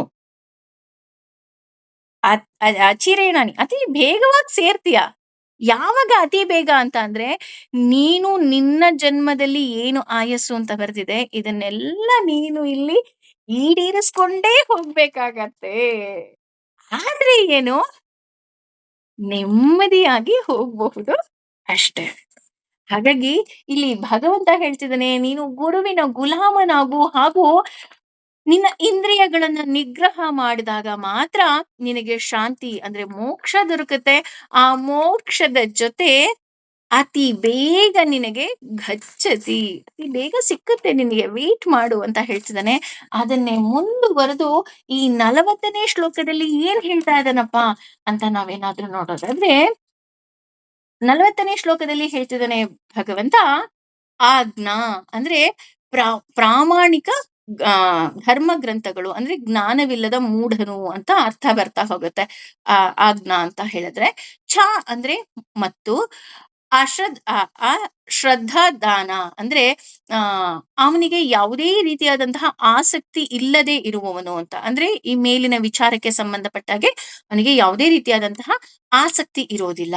ಛ ಕೂಡ ಸಂಶಯ, ಸಂಶಯಗಳ ಆತ್ಮ ವ್ಯಕ್ತಿಯು ವಿನಶ್ಯತಿ ಪತನಗೊಳ್ಳುತ್ತಾನೆ, ನ ಎಂದಿಗೂ ಇಲ್ಲ, ಅಯಂ ಈ ಲೋಕ, ಈ ಅಂದ್ರೆ ಅಯಂ ಅಂದ್ರೆ ಈ ಅಂತ, ಲೋಕ ಅಂದ್ರೆ ಜಗತ್ತು, ಆಸ್ತಿ ಇದೆ, ನ ಇಲ್ಲ, ಪರಹ ಮುಂದಿನ ಜನ್ಮಕ್ಕೂ ನ ಇಲ್ಲ, ಸುಖಂ ಸುಖವು, ಸಂಶಯ ಅಂದ್ರೆ ಸಂಶಯ ಉಳ್ಳವನು, ಆತ್ಮನಃ ವ್ಯಕ್ತಿ. ಅಂದ್ರೆ ಇಲ್ಲಿ ಕೃಷ್ಣ ಏನ್ ಮಾಡ್ತಾ ಇದ್ದಾನಪ್ಪ ಅಂತಂದ್ರೆ, ನಮ್ಗೀಗ ನಾವು ನಮ್ಮೆಲ್ರಿಗೂ ಹೇಳ್ತಾ ಇದ್ದಾನೆ, ನೀನು ಗುರುವಿನಿಗೆ ಮೊರೆ ಹೋಗು, ಜ್ಞಾನದಿಂದ ನಿನಗೆ ಮೋಕ್ಷ ದೊರಕುತ್ತಾ ಹೋಗುತ್ತೆ ಅನ್ನೋ ಒಂದು ಸೂಕ್ಷ್ಮತೆಯನ್ನ ಹೇಳ್ತಾ ಹೋದ್ರೆ, ಇನ್ನೂ ಒಂದು ಹೆಜ್ಜೆ ಮುಂದೆ ಹೋಗಿ ಆ ಉದ್ಧಾರ ಆಗದೆ ಇರೋರು ಇದಾರೆ ಅರ್ಜುನ. ಇವರು ಕೆಲವರು ಇರ್ತಾರೆ, ಅವ್ರು ಯಾವುದೇ ಕಾರಣಕ್ಕೂ ಉದ್ಧಾರ ಆಗೋದಿಲ್ಲ. ಈಗ ಕೆಲವ್ರು ಹೇಳ್ತಾರಲ್ಲ, ನೀನ್ ಹಾಳಾಗೋಗು, ನೀನ್ ಯಾವ ಕಾರಣಕ್ಕೂ ನೀನ್ ಉದ್ಧಾರ ಆಗೋದಿಲ್ಲ ಅಂತ ಬೈದ್ ಬಿಡ್ತಾರೆ ಕೆಲವರು. ಬಾ ಅಂದ್ರೆ ಯಾಕೆ ಹೇಳ್ತಾರೆ ಅಂದ್ರೆ, ಅವರ ನಡವಳಿಕೆ ಅವರಿಗೆ ಗೊತ್ತಿರುತ್ತೆ. ಈಗ ಲಾಸ್ಟ್ ಬೆಂಚ್ ಸ್ಟೂಡೆಂಟ್ಸ್ ಎಂಜಾಯ್ ಮಾಡ್ತಾ ಇದಾರೆ, ನಾವು ಅವ್ರಿಗೆ ಏನಂತ ಬೈತಾರೆ, ಹಾಳಾಗ್ ಹೋಗ್ತೀರಾ ಕಣ್ರೋ ಅಂತ ಬೈತಾರೆ. ಯಾಕೆ ಹೇಳ್ತಾರೆ, ಅಟ್ಲೀಸ್ಟ್ ಹಾಗೆ ಬೈತಾರೆ ಅಂತನಾದ್ರೂ ಅವ್ರು ಉದ್ಧಾರ ಆಗ್ಲಿ ಅನ್ನುವಂತಹ ಒಂದು ಮನಸ್ಥಿತಿ ಅಷ್ಟನೆ. ಹಾಗೇನೆ ಇಲ್ಲಿ ಕೃಷ್ಣ ಸಹ ಹೇಳ್ತಿದ್ದಾನೆ, 3 ಮಂದಿ ಇದ್ದಾರೆ, 3 ತರದ ಜನ ಇದ್ದಾರೆ. ಆ ಜನಕ್ಕೆ ಯಾವತ್ತೂ ಸಹ ಕಷ್ಟ ಪರಿಹಾರ ಆಗೋದಿಕ್ಕೆ ಸಾಧ್ಯನೇ ಇಲ್ಲ. ಅವ್ರು ಯಾವ ಪೂಜೆ ಪುನಸ್ಕಾರ ಏನಾದ್ರೂ ಮಾಡ್ಲಿ, ಅವ್ರು ಏನು ಮಾಡಿದ್ರೂ ಸಹ ಅವರಿಗೆ ಕಷ್ಟ ಪರಿಹಾರ ಆಗೋದಿಲ್ಲ. ಅದಕ್ಕಿಂತ ಹೆಚ್ಚಾಗಿ ಅವರು ಮತ್ತೆ ಮತ್ತೆ ಮತ್ತೆ ಮತ್ತೆ ಕಷ್ಟಕ್ಕೆ ಒಳಗಾಗ್ತಾರೆ. ಹೇಗಪ್ಪ ಅಂತ ಅಂದ್ರೆ, ಒಬ್ಬ ಎಕ್ಸಾಮ್ ಬರಿತಾ ಇರ್ತಾನೆ. ಈಗ 10th ಎಕ್ಸಾಮ್ ಬರೆದಿದ್ದಾನೆ ಅಂತ ಅನ್ಕೊಳ್ಳೋಣ, ಅವ್ನು ಫೇಲ್ ಆಗ್ತಾನೆ. ಇನ್ನೊಂದ್ 2-3 ಅಟೆಂಪ್ಟ್ ಬರೀತಾನೆ, ಆದ್ರೂ ಫೇಲ್ ಆಗ್ತಾ ಇದ್ದಾನೆ. ಕೊನೆಗ್ ನೋಡಿದ್ರೆ ಲಾಸ್ಟ್ ಅಟೆಂಪ್ಟ್ ಕಣಪ್ಪ, ಇದ್ರಲ್ಲಾದ್ರೂ ಪಾಸ್ ಆಗು ಅಂತ ಈಸಿಯಾಗಿ ಕೊಟ್ರುನು ಅವನು ಪಾಸ್ ಆಗೋದಿಲ್ಲ. ಇದ್ದಕ್ಕಿದ್ದಂಗೆ ಏನಾಗುತ್ತೆ, ಹೊಸ ಸಿಲೆಬಸ್ ಬಂದ್ಬಿಡುತ್ತೆ. ಆಗ ಅವನೇನ್ ಮಾಡುತ್ತೆ, ಇಷ್ಟು ದಿನ ಓದಿದ್ದೆಲ್ಲ ವೇಸ್ಟು, ಮತ್ತೆ ಹೊಸ ಸಿಲೆಬಸ್ ಓದಿ ಎಕ್ಸಾಮ್ ಬರಿಬೇಕಾಗತ್ತೆ. ಈ ತರಹದಂತಹ ಪರಿಸ್ಥಿತಿ ಬರುತ್ತೆ. ಎಂಥವ್ರಿಗೆ ಬರುತ್ತೆ ಈ ತರ ಪರಿಸ್ಥಿತಿ? ಯಾಕೆ ಅವ್ನು ಪಾಸ್ ಆಗ್ತಿಲ್ಲ ಅಂತ ನೋಡೋದಾದ್ರೆ, ಮೊದಲನೇ ಅವರು ಯಾರಪ್ಪ ಅಂದ್ರೆ, ಅ- ಅಜ್ಞಾಶ್ಚ. ಅಜ್ಞಾಶ್ಚ ಅಂದ್ರೆ ಜ್ಞಾನ ಇಲ್ಲದವನು, ಅವನಿಗೆ ಜ್ಞಾನನೇ ಇಲ್ಲ. ಯಾರು ಸಹ ಅವನಿಗೆ ಏನೇ ಹೇಳಿದ್ರು ಸಹ ಅವನಿಗೆ ಭಗವಂತ ಯಾರು ಅನ್ನೋ ಒಂದು ಜ್ಞಾನನೇ ಇರಲ್ವಂತೆ. ಹೇಳ್ತಾ ಇದ್ದಾರೆ, ಇಲ್ಲಪ್ಪ ಹೀಗೆ ಭಗವಂತ ಇದ್ದಾನೆ, ನೀನ್ ತಿಳುಕು ಅಂದ್ರು ಕೆಲವ್ರು ಇರ್ತಾರೆ, ಬೇಕಾದ್ರೆ ನಿಮ್ಮ ಸುತ್ತಮುತ್ತನೇ ಇರ್ತಾರೆ. ಯಾರ್ರೀ ಭಗವಂತ? ಖಂಡಿತ ಇಲ್ಲ. ನಾನ್ ಕೆಲ್ಸ ಮಾಡಿದ್ರೆ ಅಷ್ಟೇ. ಆ ಥರ ಮನಸ್ಥಿತಿ ಅವ್ರು. ಅವರಿಗೆ ಏನು ಹೇಳಿದ್ರೂ ಸಹ ಅರ್ಥ ಆಗೋದಿಲ್ಲ. ಯಾರು ತಿಳುವಳಿಕೆನೇ ಇರೋದಿಲ್ಲ ಅವ್ರಿಗೆ. ದಡ್ರು, ಹೆಡ್ಡರು ಅಂತ ಹೇಳ್ತಾರೆ ನಾಡು ಭಾಷೆನಲ್ಲಿ. ಆ ಥರದವ್ರು. ಅವ್ರಿಗೆ ಏನ್ ಹೇಳಿದ್ರು ಅವ್ರಿಗೆ ಅರ್ಥ ಆಗೋದಿಲ್ಲ. ಅದಕ್ಕಿಂತ ಹೆಚ್ಚಾಗಿ ಅವರಿಗೆ ಲೋಕ ಜ್ಞಾನ ಇರೋದಿಲ್ಲ. ಅಂತಹವರು ವಿನಶ್ಯತಿ, ಅವನತಿಯನ್ನ ಹೊಂದುತ್ತಾರೆ. ಕೆಲವರು ತುಂಬಾ ಇರ್ತಾರೆ. ಅಂದ್ರೆ ಅವರು ಪಾಪ ಕರ್ಮಗಳನ್ನ ಮಾಡ್ತಾ ಇರ್ತಾರೆ. ಕರ್ಮಗಳನ್ನ ಮಾಡಿದ್ರೂ ಸಹ ಅದನ್ನ ಭಗವಂತನಿಗೆ ಅರ್ಪಿಸ್ತಾ ಇರೋದಿಲ್ಲ. ಹಾಗಾಗಿ ಅವರಿಗೆ ಈ ತಿಳುವಳಿಕೆ ಇಲ್ಲದೆ ಇರೋರಿಗೆ ಏನಾಗತ್ತೆ, ಪದೇ ಪದೇ ಕಷ್ಟಗಳು ಬರ್ತಾ ಹೋಗುತ್ತೆ. ಇನ್ನು ಎರಡನೇವ್ರು, ಇದು ಮೊದಲನೇವ್ರು, ಅವರಿಗೆ ಭಗವಂತನ ಬಗ್ಗೆನೇ ಗೊತ್ತಿಲ್ಲ. ಅವ್ರು ದಡ್ರು. ಎರಡನೇವ್ರು ಯಾರಪ್ಪ ಅಂತ ಅಂದ್ರೆ ಶಾಸ್ತ್ರ ಗೊತ್ತಿರೋರು. ಅಶ್ರದ್ಧಾ ದಾನಶ್ಚ ಅಂದ್ರೆ ಅವ್ರಿಗೆ ಶಾಸ್ತ್ರ ಎಲ್ಲ ಗೊತ್ತು. ತುಂಬಾ ಶಾಸ್ತ್ರಗಳ ಬಗ್ಗೆ ಓದಿದ್ದಾರೆ, ಪುರಾಣಗಳನ್ನ ಓದಿದ್ದಾರೆ. ಹಾಗೂ ಆ ಪಂಡಿತರು ಅಂತ ಹೇಳ್ತೀವಿ, ಅವ್ರು ಕುತ್ಕೊಂಡು ಭಗವಂತನ ಬಗ್ಗೆನೇ ಮಾತಾಡ್ತಾ ಇರ್ತಾರೆ. ಪ್ರವಚನಗಳನ್ನ ತಗೊಂತಾರೆ, ಪಾಠಗಳನ್ನ ತಗೊಂತಾರೆ, ಭಗವಂತನ ಬಗ್ಗೆನೇ ಮಾತಾಡ್ತಾರೆ. ಏನ್ ಮೇಡಮ್ ಈ ತರ ಅಂದ್ಬಿಟ್ರೆ? ಭಗವಂತನ ಬಗ್ಗೆ ಮಾತಾಡ್ತಾ ಇದ್ದಾರೆ, ಭಗವಂತನ ಬಗ್ಗೆ ಪಾಠ ತಗೊಳ್ತಿದ್ದಾರೆ ಅಂದ್ರೆ ಅವ್ರಿಗೆ ಜ್ಞಾನ ಇದೆ ಅಲ್ವಾ? ಅವರಿಗೆ ಜ್ಞಾನ ಇದೆ. ಆದ್ರೆ ಅವರಿಗೆ ಒಳಗಡೆಯಿಂದ ನಂಬಿಕೆನೇ ಇಲ್ಲ. ನೋಡಿ, ಮೊದಲನೇ ಅವರಿಗೆ ಜ್ಞಾನನೇ ಇಲ್ಲ. ಎರಡನೇ ಅವನಿಗೆ ಶಾಸ್ತ್ರ ಗೊತ್ತಿದೆ, ಆತ ಪಂಡಿತನಾಗಿದ್ದಾನೆ, ಅವನು ದೇವ್ರ ಬಗ್ಗೆನೇ ಮಾತಾಡ್ತಾನೆ. ಆದ್ರೆ ದೇವ್ರ ಬಗ್ಗೆ ಯಾಕೆ ಮಾತಾಡ್ತೀಯ ಅಂತ ನೀವು ಅವ್ರಿಗೆ ಏನಾದ್ರು ಹೋಗಿ ಕೇಳಿದ್ರೆ ಹೊಟ್ಟೆ ಹೊರೋದಕ್ಕೋಸ್ಕರ ಅಂತ ಹೇಳ್ತಾನೆ. ಉದಾಹರಣೆಗೆ ಹೆಸರು ಹೇಳಿದ್ರೆ ಬಹುಶಃ ತಪ್ಪಾಗುತ್ತೋ ಏನೋ ನನಗೆ ಗೊತ್ತಿಲ್ಲ. ದೇವರ ಬಳಿಲೇ ಇರ್ತಾರೆ, ದೇವರಿಗೆ ಸದಾ ಮಂಗಳಾರತಿ, ಅರ್ಚನೆ ಗಿರ್ಚನೆ ಎಲ್ಲಾ ಮಾಡ್ತಿರ್ತಾರೆ. ಯಾಕೆ ಮಾಡ್ತಿದ್ದೀರಾ ಅಂದ್ರೆ ಅದನ್ನ ಹೊಟ್ಟೆ ಪಾಡಿಗೆ ಮಾಡ್ತಿರ್ತಾರೆ. ಅವರಿಗೆ ದೇವರ ಬಗ್ಗೆ ನಂಬಿಕೆನೇ ಇರೋದಿಲ್ಲ. ನೋಡಿ, ಇದಕ್ಕೆ ಒಂದು ಪುಟ್ಟ ಕತೆ ಹೇಳ್ಬೇಕು ಅಂತ ಅಂದ್ರೆ, ಒಬ್ಬ ಸಾಧು ಒಂದು ಹಳ್ಳಿಯಲ್ಲಿ ಕುಳಿತು ಹ್ಮ್ ಸಪ್ತಾಹವನ್ನ ಮಾಡ್ತಾ ಇರ್ತಾರೆ. ಸಪ್ತಾಹ ಅಂದ್ರೆ 7-8 ದಿನಗಳ ಕಾಲ ಪ್ರವಚನವನ್ನ ನಿರಂತರವಾಗಿ ಮಾಡ್ತಾ ಇರ್ತಾನೆ. ಆ ಮಾಡ್ಬೇಕಾದ್ರೆ ಆತ ಯಾವಾಗ್ಲೂ ಹೇಳ್ತಾ ಇರ್ತಾನೆ, ಭಗವಂತ ಅಂದ್ರೆ ಭವಸಾಗರವನ್ನ ದಾಟಿಸೋನು ಅಂತ. ಆ ಹೌದಾ ಅಂತ ಒಬ್ಳು ಹುಡುಗಿ ಪ್ರತಿದಿನ ಕೇಳ್ತಾಳೆ. ಆಗ ಆ ಪಂಡಿತರು ಹೇಳ್ತಾ ಇರೋದು, ಹೌದು, ಖಂಡಿತವಾಗ್ಲೂ ಈ ಭವಸಾಗರವನ್ನ ದಾಟಿಸ್ತಾನೆ ಭಗವಂತ ಅಂತ ಆತನೂ ಸಹ ಪ್ರತಿದಿನ ಹೇಳ್ತಾ ಇರ್ತಾನೆ. ಹೀಗೆ ಹೇಳ್ಬೇಕಾದ್ರೆ ಒಂದು ದಿನ ಕೊನೇ ದಿನ ಬರುತ್ತೆ. ಕೊನೇ ದಿನ ಬಂದಾಗ ಆ ಹುಡುಗಿ ಹೇಳ್ತಾಳೆ, ಗುರುಗಳೇ, ನಿಮ್ಮ ಪ್ರವಚನ ತುಂಬಾ ಚೆನ್ನಾಗಿತ್ತು. ನನಗ್ ತುಂಬಾ ಇಷ್ಟ ಆಯ್ತು. ದಯವಿಟ್ಟು ನೀವು ನಮ್ಮ ಮನೆಗೆ ಬಂದು ಫಲಾಹಾರವನ್ನ ಸ್ವೀಕಾರ ಮಾಡಿ ಹೋಗ್ಬೇಕು. ಯಾಕೆಂದ್ರೆ ಆಗೆಲ್ಲ ಪ್ರವಚನ ಮಾಡೋರು ಅಥವಾ ಗುರುಗಳು ಅಂತ ಏನ್ ಹೇಳ್ತೀವಿ, ಅವರು ಫಲಗಳು ಮತ್ತು ಹಾಲನ್ನ ಬಿಟ್ಟು ಬೇರೆ ಏನು ಬೇಯಿಸಿದ ಆಹಾರವನ್ನ ಬೇರೆಯವರ ಮನೆಯಲ್ಲಿ ಸ್ವೀಕಾರ ಮಾಡ್ತಾ ಇರೋದಿಲ್ಲ. ಹಾಗಾಗಿ ನೀವು ಫಲಾಹಾರವನ್ನ ಸ್ವೀಕಾರ ಮಾಡ್ಬೇಕು ಅಂತ ಕರೀತಾಳೆ. ಆಯ್ತು, ಎಲ್ಲಮ್ಮ ಇದೆ ನಿಮ್ಮನೆ ಅಂದ್ರೆ ಆ ಹುಡುಗಿ ಕರ್ಕೊಂಡು ಹೋಗ್ತಾಳೆ. ಕರ್ಕೊಂಡು ಹೋಗಿ ನದಿ ಮುಂದೆ ನಿಲ್ಲಿಸ್ತಾಳೆ. ನಿಲ್ಲಿಸ್ಬಿಟ್ಟು, ಈ ನದಿ ದಾಟಿದ್ರೆ ಅಲ್ಲಿ ಗುಡಿಸ್ಲು ಕಾಣ್ತಾ ಇದೆ ಅಲ್ವಾ, ಅದೇ ನನ್ನ ಮನೆ, ಬನ್ನಿ ಹೋಗೋಣ ಅಂತ ಹೇಳ್ತಾಳೆ. ಬನ್ನಿ ಹೋಗೋಣ ಅಂತ ಅಂದಾಗ ಆ ಗುರುಗಳಿಗೆ ಹ್ಮ್ ಒಂದು ಕ್ಷಣ ಆಶ್ಚರ್ಯ ಆಗ್ಬಿಡತ್ತೆ. ಅಲ್ಲಮ್ಮ, ನದಿ ದಾಟ್ ಹೋಗ್ಬೇಕು ಅಂತ ಹೇಳ್ತೀಯಾ? ಇಲ್ಲೆಲ್ಲೂ ನನಗೆ ದೋಣಿ ಆಗ್ಲಿ ಅಥವಾ ಯಾವ್ದೋ ಒಂದು ತೆಪ್ಪನೋ ಏನೋ ಕಾಣ್ತಾನೆ ಇಲ್ವಾ? ನಾನು ಹೇಗ್ ಬರ್ಲಿ ನಿನ್ ಮನೆಗೆ ಅಂತ ಕೇಳ್ತಾನ. ಆಗ ಆಕೆ ಎಷ್ಟು ಸುಂದರವಾಗಿ ಹೇಳ್ತಾಳೆ ಅಂದ್ರೆ, ಅಲ್ಲ ಗುರುಗಳೇ, ನೀವೇ ಹೇಳ್ತಿದ್ರಲ್ಲ ಭಗವಂತ ಭವಸಾಗರವನ್ನ ದಾಟಿಸ್ತಾನೆ ಅಂತ. ಹಾಗಿರ್ಬೇಕಾದ್ರೆ ಭಗವಂತನನ್ನ ನಂಬಿ ಈ ಹೊಳೆಯನ್ನ ದಾಟೋದಿಕ್ಕಾಗೋದಿಲ್ವಾ ಅಂತ ಕೇಳ್ತಾಳೆ. ಹೊಳೆಯನ್ನ ದಾಟಕ್ ಹೋದಿಕ್ಕಾಗೋದಿಲ್ವಾ? ನಾನು ಮುಳುಗೋದ್ರೆ ಏನ್ ಮಾಡ್ಲಿ? ಇಲ್ಲ, ನಿಮಗ್ ದೇವ್ರ ಮೇಲೆ ನಂಬಿಕೆ ಇದೆಯಲ್ಲ, ನಿಮ್ಮ ಮಾತನ್ನ ಕೇಳಿ ನನಗೂ ಸಹ ಈಜ್ ಬರ್ತಾ ಇರ್ಲಿಲ್ಲ. ಆದ್ರೆ ಪ್ರತಿನಿತ್ಯ ನಿಮ್ಮ ಪ್ರವಚನವನ್ನ ಕೇಳಿ ಕೇಳಿ ನಾನು ಹೇಗಾಗೋಗಿದ್ದೀನಿ ಅಂದ್ರೆ, ಭಗವಂತ ಭವಸಾಗರವನ್ನೇ ದಾಟಿಸ್ತೀಯಂತೆ, ನನಗೆ ಈ ನದಿಯನ್ನ ದಾಟ್ಸೋದಿಲ್ವಾ? ನನ್ನನ್ನು ದಾಟ್ಸು ಅಂತ ಹೇಳಿ ದಿನಾ ಹಾರ್ಬಿಟ್ಟು ನಾನು ಈಜ್ಬಿಟ್ಟು ಮನೆಗೆ ಹೋಗ್ತಿದ್ದೆ. ಪ್ರತಿನಿತ್ಯ ನಿಮ್ಮ ಪ್ರವಚನವನ್ನ ಕೇಳೋದಿಕ್ಕೂ ಸಹ ನಾನು ಹಾಗೆ ಬರ್ತಿದ್ದೆ. ಹಾಗಾಗಿ ನಾನು ಒದ್ದೆ ಬಟ್ಟೆಯಲ್ಲಿ ನಿಮ್ಮ ಪ್ರವಚನವನ್ನ ಕೇಳ್ತಿದ್ದೆ ಅಂತ ಹೇಳ್ತಾಳೆ. ನೋಡಿ, ಅಂದ್ರೆ ಆಕೆಗೆ ಇದ್ದಂತಹ ನಂಬಿಕೆ, ಆಕೆ ಕೇವಲ ಕೇಳಿದವಳು ಅಷ್ಟೇನೆ. ಆದ್ರೆ ಪ್ರತಿನಿತ್ಯ ಪ್ರವಚನವನ್ನ ಕೊಡುತ್ತಿದ್ದ ಈತನಿಗೆ ನಂಬಿಕೆ ಇಲ್ಲ. ಅದಕ್ಕೇನೆ ಇಲ್ಲಿ ಹೇಳ್ತಾ ಇರೋದು, ಆತ ಜ್ಞಾನಿಯಾಗಿರ್ತಾನೆ, ಆದ್ರೆ ಆತನಿಗೆ ಸಂಶಯ ಇರುತ್ತೆ. ಇಂತಹವರು ಸಹ ಯಾವತ್ತೂ ಉದ್ಧಾರ ಆಗೋದಕ್ಕೆ ಸಾಧ್ಯ ಇಲ್ಲ.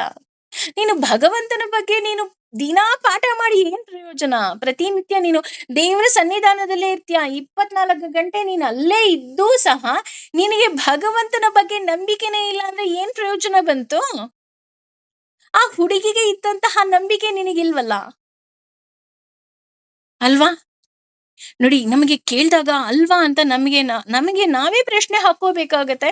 ಅಂತಹ ಜಾಗದಲ್ಲಿ ಕೃಷ್ಣ ತಗೊಂಡು ಹೋಗಿ ನಮ್ಗೆ ನಿಲ್ಲಿಸ್ತಾನೆ. ಅಂದ್ರೆ ಅವನು ಎಲ್ಲವುದನ್ನು ನಂಬು ಅಂತ ಇಲ್ಲ. ನೋಡಿ, ಹೀಗೀಗಿದೆ ಅಂತ ಹೇಳ್ತಾ ಇದ್ದಾನೆ ಅಷ್ಟೆ. ಅದಕ್ಕೆ ಅವನನ್ನ ಜಗದ್ಗುರು ಅಂತ ಹೇಳೋದೋ ಏನೋ ನನಗ್ ಗೊತ್ತಿಲ್ಲಪ್ಪ. ಹಾಗೇನೆ ಮೂರನೇವ್ರು ಯಾರಪ್ಪ ಅಂತ ಅಂದ್ರೆ ಸಂಶಯಾತ್ಮ. ಇವರು ಜ್ಞಾನ ಇರುತ್ತೆ, ಎಲ್ಲಾ ಆಚರಣೆಗಳನ್ನ ಮಾಡ್ತಾರೆ. ಪೂಜೆ ಪುನಸ್ಕಾರ, ಹೋಮ ಹವನ, ಪ್ರತಿನಿತ್ಯ ಆ ದೇವಸ್ಥಾನಕ್ಕೆ ಹೋಗೋದು, ಪ್ರವಾಸವನ್ನ ಹೋಗೋದು, ತೀರ್ಥ ಕ್ಷೇತ್ರಗಳಿಗೆ ಹೋಗೋದು, ಎಲ್ಲ ಮಾಡ್ತಾರೆ. ಎಲ್ಲ ಮಾಡಿದ್ರು ಸಹ ಇವರು ಸಹ ಉದ್ಧಾರ ಆಗಲ್ಲ. ಯಾಕಪ್ಪ ಅಂದ್ರೆ ಇವರು ಸಂಶಯಾತ್ಮ.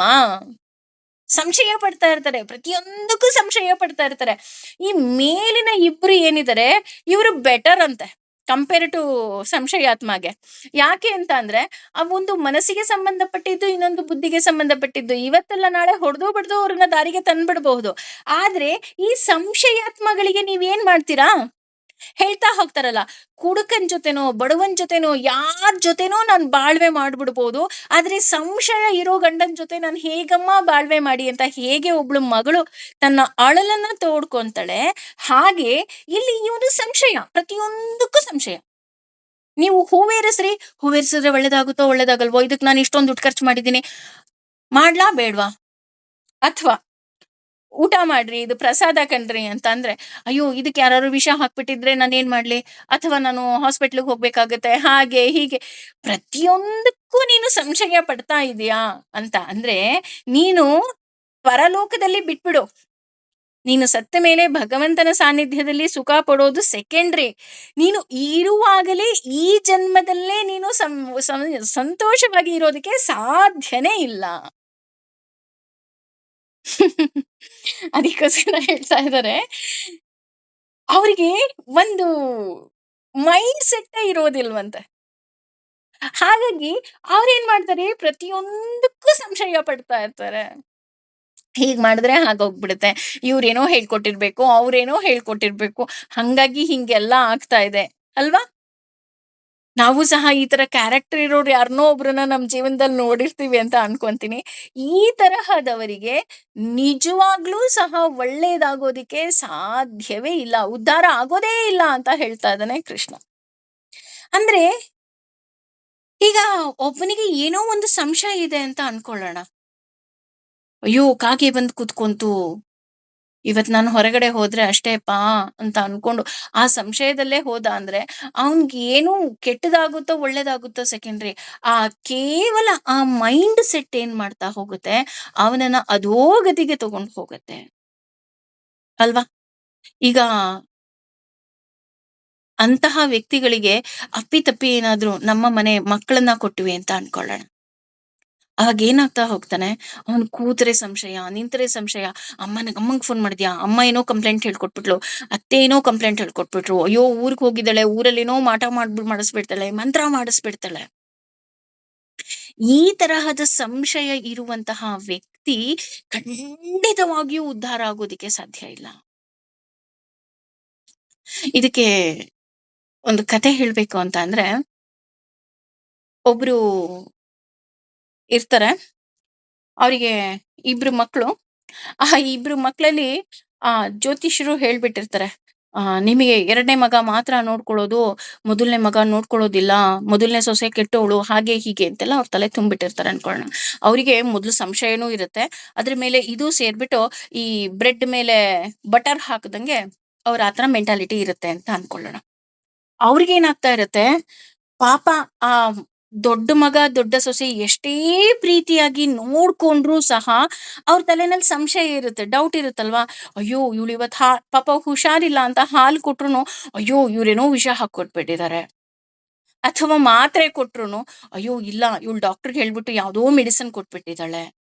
ಈ ತರಹ ಇದ್ದಾಗ ಏನಾಗೋಗುತ್ತೆ, ಅವರಿಗೆ ಈ ಜನ್ಮದಲ್ಲೂ ಸಹ ಅವ್ರು ಎಷ್ಟೇ ಚೆನ್ನಾಗಿ ನೋಡ್ಕೊಂಡ್ರು ಸಹ ಅವ್ರಿಗೆ ಅದು ಸ್ಯಾಟಿಸ್ಫೈ ಮಾಡೋದಿಕ್ಕೆ ಸಾಧ್ಯನೇ ಇಲ್ಲ. ಯಾಕೆ ಇಲ್ಲ ಅಂತಂದ್ರೆ, ಅವ್ರಿಗೆ ಹುಷಾರಿಲ್ಲ ಅಂತ ಹಾಸ್ಪಿಟ್ಲ್ ಕರ್ಕೊಂಡು ಹೋದ್ರು, ಅಯ್ಯೋ ಇವ್ರಿಗೆ ಯಾರೋ ಗೊತ್ತಿರೋ ಹಾಸ್ಪಿಟ್ಲ್ ಕರ್ಕೊಂಡು ಹೋದ್ರಂತೆ, ಮಾಡಿದ್ರಂತೆ ಅಲ್ವಾ? ಈ ರೀತಿ ಇರುತ್ತೆ. ಹಾಗಾಗಿ ಅವ್ರೇನ್ ಮಾಡ್ತಾರೆ, ಈ ಜನ್ಮದಲ್ಲೂ ಈಗ ಅವ್ರದ್ದು ಏನು ಲೈಫ್ ಇದೆ, ಅವ್ರ ಜೀವನ ಇದೆ, ಅದನ್ನೂ ಸಹ ಎಂಜಾಯ್ ಮಾಡೋದಿಕ್ಕೆ ಸಾಧ್ಯ ಇಲ್ಲ. ಹಾಗಾಗಿ ಇದನ್ನ ಇನ್ನೂ ಮುಂದುವರೆದು ಕೃಷ್ಣ ಹೇಳ್ತಾ ಹೋಗ್ತಾನೆ, ನೋಡು ಈ ತರ 3 ವ್ಯಕ್ತಿಗಳು ಏನಿದ್ದಾರೆ ಅಂದ್ರೆ, ಜ್ಞಾನ ಇಲ್ಲದೆ ಇರೋರು, ಅಥವಾ ಶಾಸ್ತ್ರ ಗೊತ್ತಿದ್ದು ನಂಬಿಕೆ ಇಲ್ಲದೆ ಇರುವವರು, ಅಥವಾ ಪೂಜೆ ಪುನಸ್ಕಾರ ಮಾಡಿಯೂ ಸಹ ಸಂಶಯ ಇರುವವರು, ಇವ್ರು ಏನಿದ್ದಾರೆ ಅರ್ಜುನ, ಇವ್ರು ಎಂದಿಗೂ ಸಹ ಉದ್ಧಾರ ಆಗೋದಿಕ್ಕೆ ಸಾಧ್ಯ ಇಲ್ಲ. ಹಾಗಿದ್ರೆ ಏನ್ ಮಾಡ್ಬೇಕು ಅನ್ನೋದನ್ನ ಇನ್ನೂ ಮುಂದುವರೆದು ಈ 41ನೇ ಶ್ಲೋಕದಲ್ಲಿ ಹೇಳ್ತಾ ಇದ್ದಾನೆ ಕೃಷ್ಣ. ಯೋಗ ಅಂದ್ರೆ ಕರ್ಮ ಯೋಗದಿಂದ, ಭಕ್ತಿ ಸೇವೆಯಿಂದ, ಸಂನ್ಯಸ್ಯ ಅಂದ್ರೆ ವಿರಕ್ತನಾದ, ಕರ್ಮಣ ಅಂದ್ರೆ ಕರ್ಮ ಫಲವುಳ್ಳ, ಜ್ಞಾನದಿಂದ, ಸಂಚಿನ್ನ ಕತ್ತರಿಸಿ, ಸಂಶಯಂ ಸಂಶಯಗಳುಳ್ಳ, ಆತ್ಮವಂತಂ ಅಂದ್ರೆ ಆತ್ಮಸ್ಥಿತನಾದವನು, ನ ಎಂದಿಗೂ ಇಲ್ಲ, ಕರ್ಮಾಣಿ ಕರ್ಮಗಳು, ನಿಬಂಧತಿ ಅಂದ್ರೆ ಬಂಧಿಸುತ್ತದೆ, ಧನಂಜಯನೇ ಅಂದ್ರೆ ಈ 41ನೇ ಶ್ಲೋಕವೇ ಕೊನೆ ಅಂತಾನೆ ಹೇಳ್ಬೋದು 4ನೇ ಅಧ್ಯಾಯದಲ್ಲಿ. ಯಾಕಪ್ಪ ಅಂತ ಅಂದ್ರೆ, ಇಲ್ಲಿ ಅರ್ಜುನಂಗೆ ಹೇಳ್ತಾ ಇದ್ದಾನೆ ಕೃಷ್ಣ, ನೋಡು ಅರ್ಜುನ, ಕರ್ಮ ಎಂದಿಗೂ ಸಹ ಬಂಧಕವಾಗಬಾರದು. ಅಂದ್ರೆ ಬಂಧಕ ಯಾವಾಗ ಆಗತ್ತೆ ಅಂತ ಅಂದ್ರೆ, ನಮಗೆ ಜ್ಞಾನ ಅಂದ್ರೆ ಏನು, ಯಾವುದು ನಮಗೆ ಕಷ್ಟದಿಂದ ದೂರ ಮಾಡುತ್ತೋ ಅದು ಜ್ಞಾನ. ಹಾಗಾಗಿ ನೋಡು ಅರ್ಜುನ, ನಿನ್ನ ಕರ್ಮ ಏನಿದೆ ಅಂದ್ರೆ ನಿನ್ನ ಕೆಲಸಗಳೇನಿದೆ, ಅದು ಎಂದಿಗೂ ಸಹ ಬಂಧಕವಾಗಬಾರದು, ಹಾಗೆ ಕಷ್ಟಗಳನ್ನ ಕೊಡಬಾರದು ಯಾರಿಗೇ ಆಗ್ಲಿ. ನಾನು ಯಾವುದೋ ಒಂದು ಕರ್ಮವನ್ನ ಮಾಡ್ತಾ ಇದ್ದೀನಿ ಅಂದ್ರೆ ಅದರಿಂದ ಮೊದಲು ನನಗೂ ಸಹ ಕಷ್ಟ ಇರಬಾರ್ದು. ಯಾಕೆ ಅಂದ್ರೆ ಅದು ಯಾವಾಗ ಆಗತ್ತೆ ಅಂದ್ರೆ ನನಗೆ ಜ್ಞಾನ ಇದ್ದಾಗ ಮಾತ್ರ. ಹಾಗಾಗಿ ನೀನು ಚೆನ್ನಾಗಿರ್ಬೇಕು ಅನ್ನೋದು ಕೃಷ್ಣನ ಆಸೆಯಾಗಿರುತ್ತೆ. ಹಾಗಾಗಿ ಅವನು ಹೇಳ್ತಾ ಇದ್ದಾನೆ, ಮೊದಲು ನೀನು ಯೋಗ ಮಾಡಬೇಕು. ಯೋಗ ಇಸ್ ನಥಿಂಗ್ ಬಟ್ ಕರ್ಮ. ಹಾಗಾಗಿ ನಾವು ಏನೆಲ್ಲ ಕರ್ಮಗಳನ್ನ ಮಾಡಿಸ್ತೀವಿ, ಆ ಕರ್ಮವನ್ನ ನಾವು ಹೇಗ್ ಹೇಳ್ಬೇಕಪ್ಪ ಅಂದ್ರೆ, ಭಗವಂತ ನನ್ನ ಕೈಲಿ ಮಾಡಿಸ್ತಾ ಇದ್ದಾನೆ ಅಷ್ಟೆ, ನಾನ್ ಮಾಡ್ತಾ ಇಲ್ಲ. ಯಾಕೆ ಅಂತ ಅಂದ್ರೆ, ನಾನು ಮಾಡೋ ಹಾಗಿದ್ದಿದ್ರೆ ನೋಡಿ ಇಲ್ಲಿ ಎಷ್ಟು ಚೆನ್ನಾಗಿ ಹೇಳ್ತಿದ್ದಾನೆ ಅಂದ್ರೆ, ಈಗ ನನಗೆ ಮಾಡೋದಿಕ್ಕೆ ಆಗತ್ತೆ ಅನ್ನೋ ಹಾಗಿದ್ರೆ ಇಷ್ಟು ದಿನ ಯಾಕೆ ಬೇಕಿತ್ತು ಅಲ್ವಾ? ಯಾವಾಗ್ಲೂ ಮಾಡ್ಬಿಡ್ಬೋದಿತ್ತು ಅಲ್ವಾ? ನನಗೆ ತಿಳ್ಕೊಳ್ಳೋದಿಕ್ ಸಾಧ್ಯ ಅನ್ನೋ ಹಾಗಿದ್ರೆ ನಾನು ಯಾವಾಗ್ಲೂ ತಿಳ್ಕೊಬೋದಾಗಿತ್ತು. ಇಷ್ಟು ವರ್ಷ ಯಾಕೆ ಬೇಕಾಗಿತ್ತು? ಯಾಕೆ ಅಂದ್ರೆ ಅವನು ನಮ್ಮನ್ನ ಈ ವಯಸ್ಸಿಗೆ ಇದು ಮಾಡ್ಬೇಕು ಅನ್ನೋದು ಅವನದೇನೋ ಒಂದು ಪ್ಲಾನ್ ಇರುತ್ತೆ, ಅವನದೇನೋ ಟೈಮ್ ಟೇಬಲ್ ಇರುತ್ತೆ. ಅಕಾರ್ಡಿಂಗ್ ಟು ದಟ್ ನಮ್ಗೆ ಎಲ್ಲವೂ ಸಿಗ್ತಾ ಹೋಗುತ್ತೆ, ನಮ್ಗೆ ಆಕಸ್ಮಿಕ ಅನ್ನಿಸ್ತಾ ಹೋಗುತ್ತೆ. ಬಿಟ್ರೆ ನಮ್ಮ ಜೀವನದಲ್ಲಿ ನಡೆಯುವಂತಹ ಯಾವುದೇ ಕಾರ್ಯಗಳಿರಬಹುದು ಅಥವಾ ಯಾವುದೇ ಸಂಬಂಧಗಳಿರಬಹುದು, ಯಾವುದೂ ಸಹ ಇದು ಹ್ಮ್ ಅನಿವಾರ್ಯ ಅಲ್ಲ. ಅಂದ್ರೆ ಇದಕ್ಕಿದ್ದ ಹಾಗೆ ನಮ್ಗೆ ಯಾವುದೂ ಸಹ ಸಿಕ್ಕೋದಿಲ್ಲ, ಅದು ಎಲ್ಲವುದೂ ಸಹ ಅವನ ಇಚ್ಛೆಯಾಗೆ ಇರುತ್ತೆ. ಹಾಗೇನೆ ಇಲ್ಲಿ ವಿಷ್ಣು ಸಹಸ್ರನಾಮದಲ್ಲೂ ನಾವು ಹೇಳ್ತಾ ಹೋಗ್ತೀವಿ, ಯೋಗೋ ಯೋಗ ವಿಧಾಮ್ನೇತ ಪ್ರಧಾನ ಪುರುಷೇಶ್ವರ ಅಂತ ಹೇಳ್ತಾ ಹೋಗ್ತೀವಿ. ಅಂದ್ರೆ ಅವನೇ ಈ ಎಲ್ಲ ಯೋಗವನ್ನ ಕೊಡುವವನು. ನಾನು ಯಾವುದೇ ಕರ್ಮವನ್ನ ಮಾಡಬೇಕು, ಯಾವುದೇ ಕೆಲಸವನ್ನ ಮಾಡಬೇಕು ಅಂದ್ರೂ ಸಹ ಕೇವಲ ಅವನ ಇಚ್ಛೆಯಿಂದ ಮಾತ್ರ ಸಾಧ್ಯವೇ ವಿನಃ ಅದರ್ವೈಸ್ ಒಂದು ಹುಲ್ಲು ಕಡ್ಡಿಯೂ ಸಹ ಅಲ್ಲಾಡೋದಿಕ್ಕೆ ಸಾಧ್ಯವಿಲ್ಲ. ಹಾಗಾಗಿ ಕರ್ಮವನ್ನ ನಾವು ಭಗವಂತನಿಗೆ ಅರ್ಪಿಸಿದಾಗ ಏನಾಗ್ತಾ ಹೋಗುತ್ತೆ ಅಂದ್ರೆ, ನಾವು ಆ ಕರ್ಮದಲ್ಲಿ ಬರುವಂತಹ ಯಾವುದೇ ರೀತಿಯಾದಂತಹ ಪಾಪಗಳಿಗೆ ನಾವು ಅಂಟೋದಿಲ್ಲ. ಅಷ್ಟೇ ಅಲ್ಲ, ಆ ಕರ್ಮ ಬಂಧನಕ್ಕೆ ಅಂಟೋದಿಲ್ಲ. ಭಗವಂತ ಇವತ್ ನನ್ನನ್ನ ಎಬ್ಸಿದ್ಯಾ ಅಂದ್ರೆ ಎದ್ದಿದ್ದೀನಿ ನಾನು, ನನ್ನ ಮಕ್ಕಳಿಗೆ ತಿಂಡಿಯನ್ನ ಮಾಡ್ಬೇಕು, ಅಥವಾ ನನ್ನ ಕರ್ಮಗಳು, ನನ್ನ ಕೆಲಸಗಳೇನಿದೆ ಅದೆಲ್ಲವೂ ಮಾಡ್ಬೇಕು. ಇದು ನೀನು ನನಗೆ ಕೊಟ್ಟಿರುವಂತಹ ವರ್ಕ್. ಹಾಗಾಗಿ ಸರ್ವಂ ಶ್ರೀ ಕೃಷ್ಣಾರ್ಪಣಮಸ್ತು ಅಂತ ನಾನು ಅರ್ಪಿಸಿದಾಗ, ನನಗೆ ಯಾರೋ ಹೊಗಳಿದ್ರೋ, ಯಾರಿಗೋ ತೆಗಳಿದ್ರೋ, ಅಥವಾ ಇನ್ನೇನೋ ಮಾಡಿದ್ರು ಸಹ ನನಗೇನೂ ಬೇಜಾರಾಗೋದಿಲ್ಲ. ಯಾಕೆ ಅಂದ್ರೆ ಭಗವಂತ ನೀನ್ ಕೆಲಸ ಕೊಟ್ಟಿದ್ದೆ, ನಾನು ಕೆಲಸ ಮಾಡಿದೆ ಅಷ್ಟೆ. ಹಾಗೇನೆ ಇಲ್ಲಿ ಅವನು ನಮಗೇನು ಮಾಡ್ತಾ ಹೋಗ್ತಾನೆ, ಈ ರೀತಿ ಎಲ್ಲವನ್ನ ಅರ್ಪಿಸಿದಾಗ ನಮಗೆ ಜ್ಞಾನವನ್ನ ಆತನೇ ಕರುಣಿಸ್ತಾ ಹೋಗ್ತಾನೆ. ಆಗ ಏನಾಗುತ್ತೆ, ಜ್ಞಾನ ಹೆಚ್ಚುತ್ತಾ ಹೆಚ್ಚುತ್ತಾ ಏನಾಗುತ್ತೆ ಅಂದ್ರೆ ತಪ್ಪುಗಳು ಕಮ್ಮಿ ಆಗ್ತಾ ಹೋಗತ್ತೆ. ನಾನ್ ನಿನ್ನೆ ಹೇಳದ್ನಲ್ಲ, ಭಗವಂತನ ಸಾಮ್ರಾಜ್ಯದಲ್ಲಿ ಶಿಕ್ಷೆ ಕಟ್ಟಿಟ್ಟ ಬುತ್ತಿ. ಆದ್ರೆ ನಾವು ಭಗವಂತನ ಮೊರೆ ಹೋದಾಗ ಆ ಶಿಕ್ಷೆಯನ್ನ, ಆ ಕಷ್ಟಗಳನ್ನು ಸಹ ನಾವು ಸುಖವಾಗಿ ಅನುಭವಿಸ್ತೀವಿ. ಹಾಗಾಗಿ ಇಲ್ಲಿ ನಮಗೆ ಆ ಜ್ಞಾನ ಹೆಚ್ಚಾಗ್ತಾ ಹೆಚ್ಚಾಗ್ತಾ ಏನಾಗ್ತಾ ಹೋಗುತ್ತೆ, ನಮಗೆ ತಪ್ಪುಗಳು ಕಡಿಮೆ ಆಗ್ತಾ ಹೋಗುತ್ತೆ. ಏನೋ ಒಂದಾಯ್ತಾ, ನಾವು ಅದಕ್ಕೆ ಇನ್ನೊಂದು ಅಡಿಷನ್ ಮಾಡಕ್ ಹೋಗೋದಿಲ್ಲ. ಉದಾಹರಣೆ ಮೊದ್ಲೆಲ್ಲ ಆಗಿದ್ದಿದ್ರೆ, ಯಾರೋ ನಮಗ್ ಬೈದ್ರು ಅಂದ ತಕ್ಷಣ ನಾವು ಅವ್ರಿಗೆ ಬೈದ್ಬಿಟ್ಟು ಬಂದ್ಬಿಡ್ತಿದ್ವೋ ಏನೋ. ಇವಾಗ ಹಾಗಲ್ಲ, ಯಾರೋ ಬೈದ್ರ, ಅಯ್ಯೋ ಬೇಡಪ್ಪ, ಮತ್ತೆ ಯಾಕೆ ಬೈದ್ಬಿಟ್ಟು ನಾವು ಪಾಪ ಹೆಚ್ಕೋಬೇಕು ಅಲ್ವಾ. ಯಾರೋ ತಪ್ಪು ಮಾಡಿದ್ರ, ಅಪ್ಪ ಅವ್ರು ಏನಾದ್ರೂ ತಪ್ಪು ಮಾಡ್ಕೊಳ್ಳಿ, ನಾನ್ ತಲೆ ಕೆಡಿಸ್ಕೊಳ್ಳಲ್ಲ. ಯಾಕೆ ಅಂತ ಅಂದ್ರೆ, ನಾನು ನನ್ನ ಕರ್ಮವನ್ನ ಹೆಚ್ಚಿಸ್ಕೋಬಾರ್ದು, ಅಥವಾ ನನ್ನ ತಪ್ಪನ್ನ ಹೆಚ್ಚಿಸ್ಕೋಬಾರ್ದು ಅನ್ನುವಂತಹ ಜ್ಞಾನ ಬರ್ತಾ ಹೋಗುತ್ತೆ. ಹಾಗೇನೆ ಆತ್ಮವಂತಂ ಅಂತ ಒಂದು ಪದವನ್ನ ಇಲ್ಲಿ ಉಪಯೋಗಿಸ್ತಾ ಇದ್ದಾರೆ. ಆತ್ಮವಂತಂ ಅಂತ ಅಂದ್ರೆ ಭಗವಂತ ನನ್ನವನು ಅನ್ನೋ ನಂಬಿಕೆ ನಮಗೆ ಹೆಚ್ಚಾಗ್ತಾ ಹೋಗುತ್ತೆ. ಜ್ಞಾನ ಹೆಚ್ಚಾಗ್ತಾ ಹೆಚ್ಚಾಗ್ತಾ ನಮ್ಗೆ ಏನಾಗ್ತಾ ಹೋಗುತ್ತೆ, ಅವನು ನನ್ನವನು ಅನ್ನೋ ಒಂದು ಜ್ಞಾನಕ್ಕಿಂತಲೂ ಇನ್ನೂ ಒಂದ್ ಹೆಜ್ಜೆ ಮುಂದೆ ಹೋಗಿ ನಮ್ಗನ್ಸುತ್ತೆ, ನಾನು ಅವನಿಗೆ ಸೇರಿದವಳು ಅಲ್ವಾ. ಹೇಗೆ ನಾನು ಅವಳಿಗೆ ಸೇರಿದವಳಾಗ್ತೀನಪ್ಪ ಅಂತ ಅಂದ್ರೆ, ಆಗ ನನಗೆ ಅವನ ಬಗ್ಗೆ ಯಾವುದೇ ರೀತಿಯಾದಂತಹ ಕಂಪ್ಲೇಂಟ್ಗಳಾಗ್ಲಿ, ಇನ್ನೊಂದಾಗ್ಲಿ ಮತ್ತೊಂದಾಗ್ಲಿ ಇರೋದಕ್ಕೆ ಸಾಧ್ಯವೇ ಇಲ್ಲ ಅಲ್ವಾ.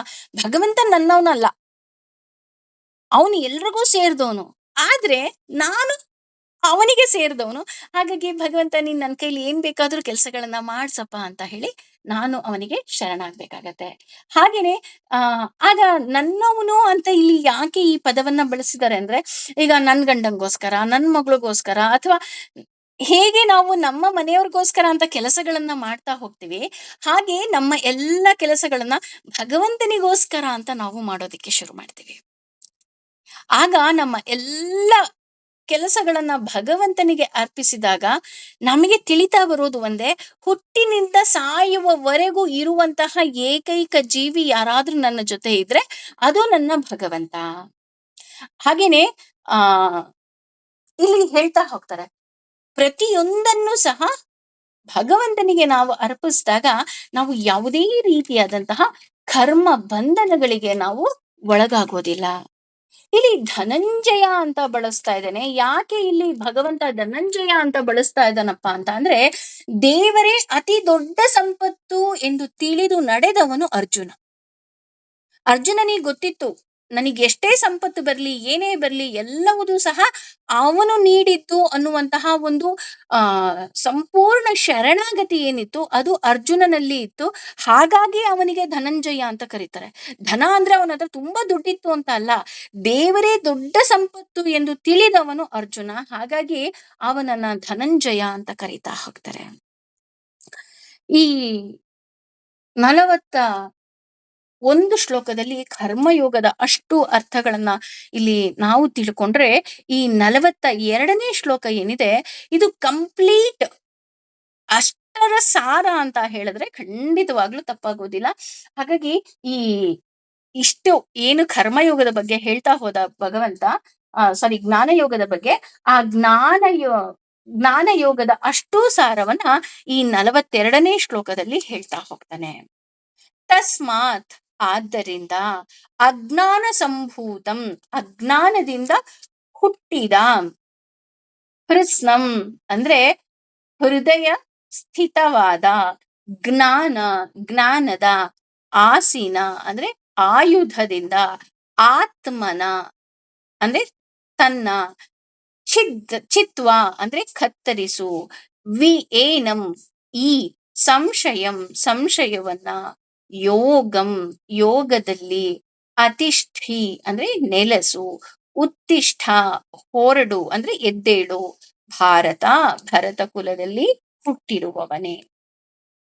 ಅಂದ್ರೆ ನಮ್ಮೆಲ್ಲರಿಗೂ ಗೊತ್ತು, ಅರ್ಜುನ ಆ ಯುದ್ಧ ಭೂಮಿಯಲ್ಲಿ ಅವನು ಕುಸ್ತು ಬಿಟ್ಬಿಟ್ಟಿದ್ದಾನೆ, ಕುತ್ಕೊಂಡ್ಬಿಟ್ಟಿದ್ದಾನೆ, ಅವನಿಗೇನು ಮಾಡೋದಿಕ್ ಆಗ್ತಾ ಇಲ್ಲ.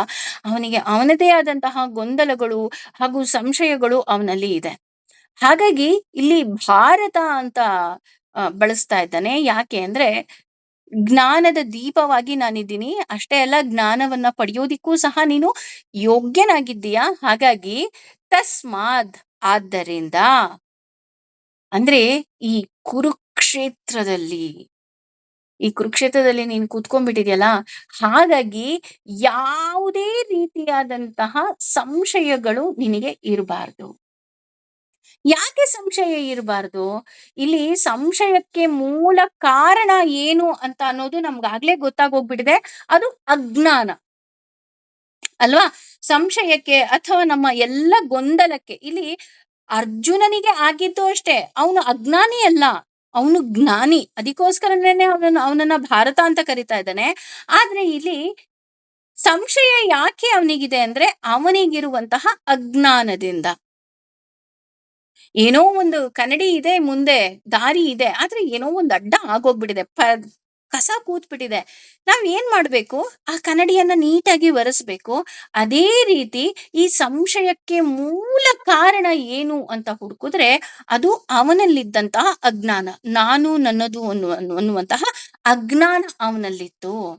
ಹಾಗಾಗಿ ವೃತ್ಸ್ವ ಅಂತ ಅಂದ್ರೆ ಒಳಗೆ ಕೂತಿದೆ, ಅದು ಹೊರಗಿಲ್ಲ ಅವನಿಗೆ. ಅವನು ತುಂಬಾ ಧೀರ ಅವನು.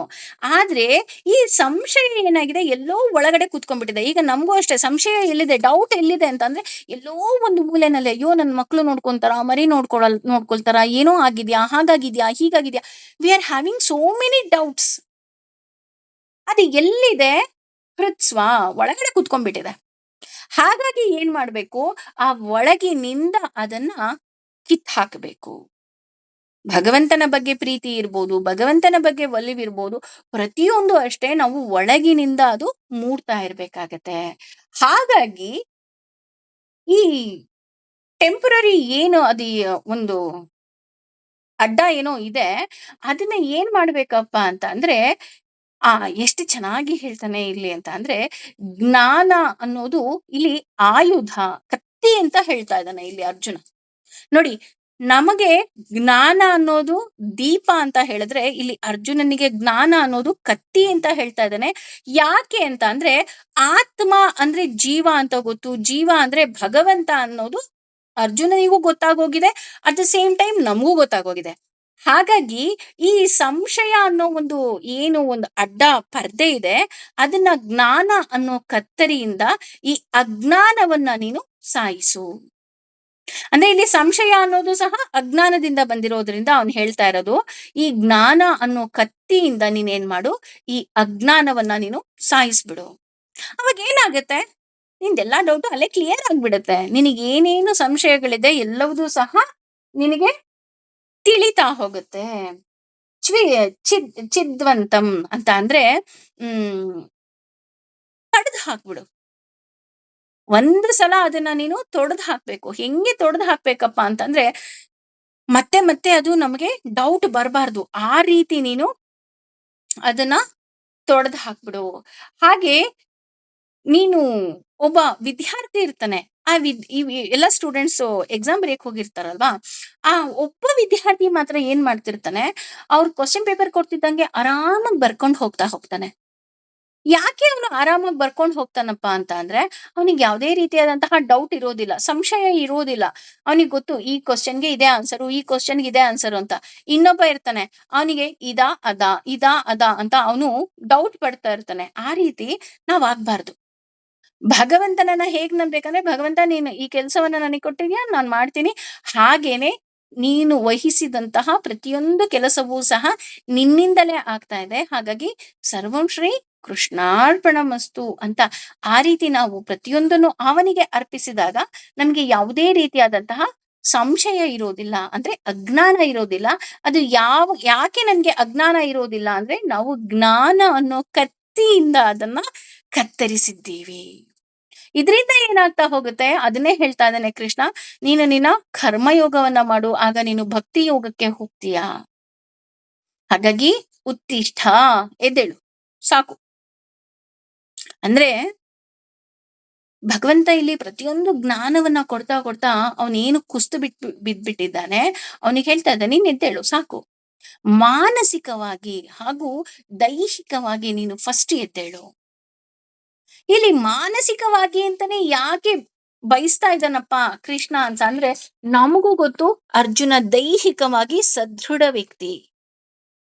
ನಾವ್ ಹೇಳಿದ್ವಲ್ಲ, ಯಾರೋ ಒಬ್ರು ನಂಗ ಆಗದೇ ಇಲ್ಲ, ಇವತ್ತು ಯಾರು ಕೆಲಸ ಮಾಡ್ತಾರೆ, ಆಗಲ್ಲ, ಯಾರ್ಯಾರೋ ಬಂದ್ಬಿಡ್ತಾರೆ ಮನೆಗೆ, ಆಗಲ್ಲ ಅಂತ ಅಂತಿರ್ತೀವಿ. ಅದೇ ನಮ್ಮ ಪ್ರೀತಿ ಪಾತ್ರರು ಯಾರೋ ತವರಿಂದ ಬರ್ತಾರೆ, ಯಾರೋ ನಮ್ ಬೆಸ್ಟ್ ಫ್ರೆಂಡ್ ಬರ್ತಾರೆ ಅಂದ ತಕ್ಷಣ ಜ್ವರ ಬಂದು ತಲೆನೋವು ಅಂತ ವಿಕ್ಸ್ ಹಚ್ಕೊಂಡ್ ಮಲಗಿದ್ರು, ಇದೆಲ್ಲ ಏನು ಇಲ್ಲ ಅಂದ್ಬಿಟ್ಟು ತಕ್ಷಣ ತೆಗೆದಿಟ್ಟಿಟ್ಬಿಟ್ಟು ಹೇಗೆ ಪಟ ಪಟ ಪಟ ಪಟ ನಾವು ಕೆಲಸ ಮಾಡ್ತೀವಿ. ಹೇಗೆ ಸಾಧ್ಯ ಆಯ್ತು? ಕೇವಲ ನಮ್ಮ ಮಾನಸಿಕ ಸ್ಥೈರ್ಯದಿಂದ ಮಾತ್ರ ಸಾಕಾಯ್ತು ಅಲ್ವಾ. ಹಾಗೇನೆ ಇಲ್ಲಿ ಕೃಷ್ಣನು ಹೇಳ್ತಾ ಇದ್ದಾನೆ, ಈ ಜ್ಞಾನ ಯೋಗದಲ್ಲಿ ಈ ಜ್ಞಾನವನ್ನ ಪಡೆದು ನೀನು ಮಾನಸಿಕವಾಗಿ ಎದ್ದೇಳು, ಹಾಗೆ ದೈಹಿಕವಾಗಿ ಎದ್ದೇಳು, ಉತ್ತಿಷ್ಠ. ಹಾಗಾಗಿ ಭಗವಂತ ನಮಗೆ ಹೊಸ ಸಂವತ್ಸರದಲ್ಲಿ ನಮ್ಮನ್ನೂ ಸಹ ಇನ್ನು ಹೊಸ ಜ್ಞಾನದ ಮೂಲಕ ನಮ್ಮನ್ನ ಮಾನಸಿಕವಾಗಿ ಎಬ್ಬಿಸ್ತಾ ಇದ್ದಾನೆ ಭಗವಂತ. ನಾವೆಲ್ಲರೂ ಸಹ ಎದ್ದೇಳೋಣ. ಎದ್ದು ಇನ್ನು ಏನೆಲ್ಲ ಭಗವಂತ ನಮಗೆ ಹೊಸ ಹೊಸ ಪಾಠವನ್ನ ಕಲಿಸ್ತಾನೋ ಅದನ್ನ ಸ್ವೀಕಾರ ಮಾಡುವಂತಹ ಮನಸ್ಥಿತಿಗೆ ನಾವು ಹೋಗೋಣ. ಹಾಗೇನೆ ಇಲ್ಲಿಯವರೆಗೂ 4 ಅಧ್ಯಾಯದ ಈ 4 ಅಧ್ಯಾಯದ ಅರ್ಥವನ್ನ ತಿಳ್ಕೊಳ್ಳುವಂತಹ ಜ್ಞಾನ ನಮಗೆ ಭಗವಂತ ಕೊಟ್ಟಿದ್ದಾನೆ. ಅವನು ಗುರುವಾಗಿ ನಿಂತು ನಮಗೆ ತಿಳಿಸಿದಾನೆ ಅಂತ ಅಂದ್ರೆ ಖಂಡಿತವಾಗ್ಲೂ ತಪ್ಪಾಗೋದಿಲ್ಲ. ಸರ್ವಂ ಶ್ರೀ ಕೃಷ್ಣಾರ್ಪಣಮಸ್ತು. ಹಾಗೇನೆ ಭಗವಂತ ಮಾನಸಿಕವಾಗಿ ನಮ್ಮನ್ನು ಎಬ್ಬಿಸಿ ನಮಗೂ ಸಹ ಯಾವುದು ಸರಿಯಾದ ಮಾರ್ಗ ಅಂತ ನೀನು ಸೂಚಿಸ್ತೀಯ ಆ ಮಾರ್ಗದಲ್ಲಿ ನಾನು ಹೋಗ್ತೀನಿ, ನಾನೂ ಸಹ ಅರ್ಜುನನ ಹಾಗೆ ಒಳ್ಳೆ ವಿದ್ಯಾರ್ಥಿಯಾಗಿದ್ದೀನಿ ಅಂತ ಕೇಳ್ಕೊಳ್ಳೋಣ. ನಾವು ವಿದ್ಯಾರ್ಥಿಯಾಗೇ ಇರೋಣ, ಅವನು ಗುರುವಾಗಿರ್ಲಿ, ಆಗ ಮಾತ್ರ ನಾವು ಉದ್ಧಾರ ಆಗೋದಿಕ್ಕೆ ಸಾಧ್ಯ. ಇಲ್ಲ ಅಂತ ಅಂದ್ರೆ ಆಗ್ಲೇ ಭಗವಂತ ಯಾರ್ಯಾರು ಉದ್ಧಾರ ಆಗೋದಿಲ್ಲ ಅಂತ ನಮಗೆ ಉದಾಹರಣೆಯನ್ನು ಕೊಟ್ಬಿಟ್ಟಿದ್ದಾನೆ. ಆ ರೀತಿ ಆಗದೆ ಭಗವಂತನನ್ನ ನಂಬಿ ಅವನು ಕೊಟ್ಟಂತಹ ಕರ್ಮಗಳನ್ನ ನಾವು ಮಾಡ್ತಾ ಹೋಗೋಣ. ಹಾಗೇನೆ ಐ ಹೋಪ್ 4 ಅಧ್ಯಾಯವನ್ನ ಮುಗಿಸಿದೀವಿ. ನಿಮ್ಮೆಲ್ಲರಿಗೂ ಸಹ ಇಷ್ಟ ಆಗ್ತಿದೆ ಅಂತ ನಾನು ಅನ್ಕೊಂತೀನಿ. ಸರ್ವಂ ಶ್ರೀ ಕೃಷ್ಣಾರ್ಪಣಮಸ್ತು.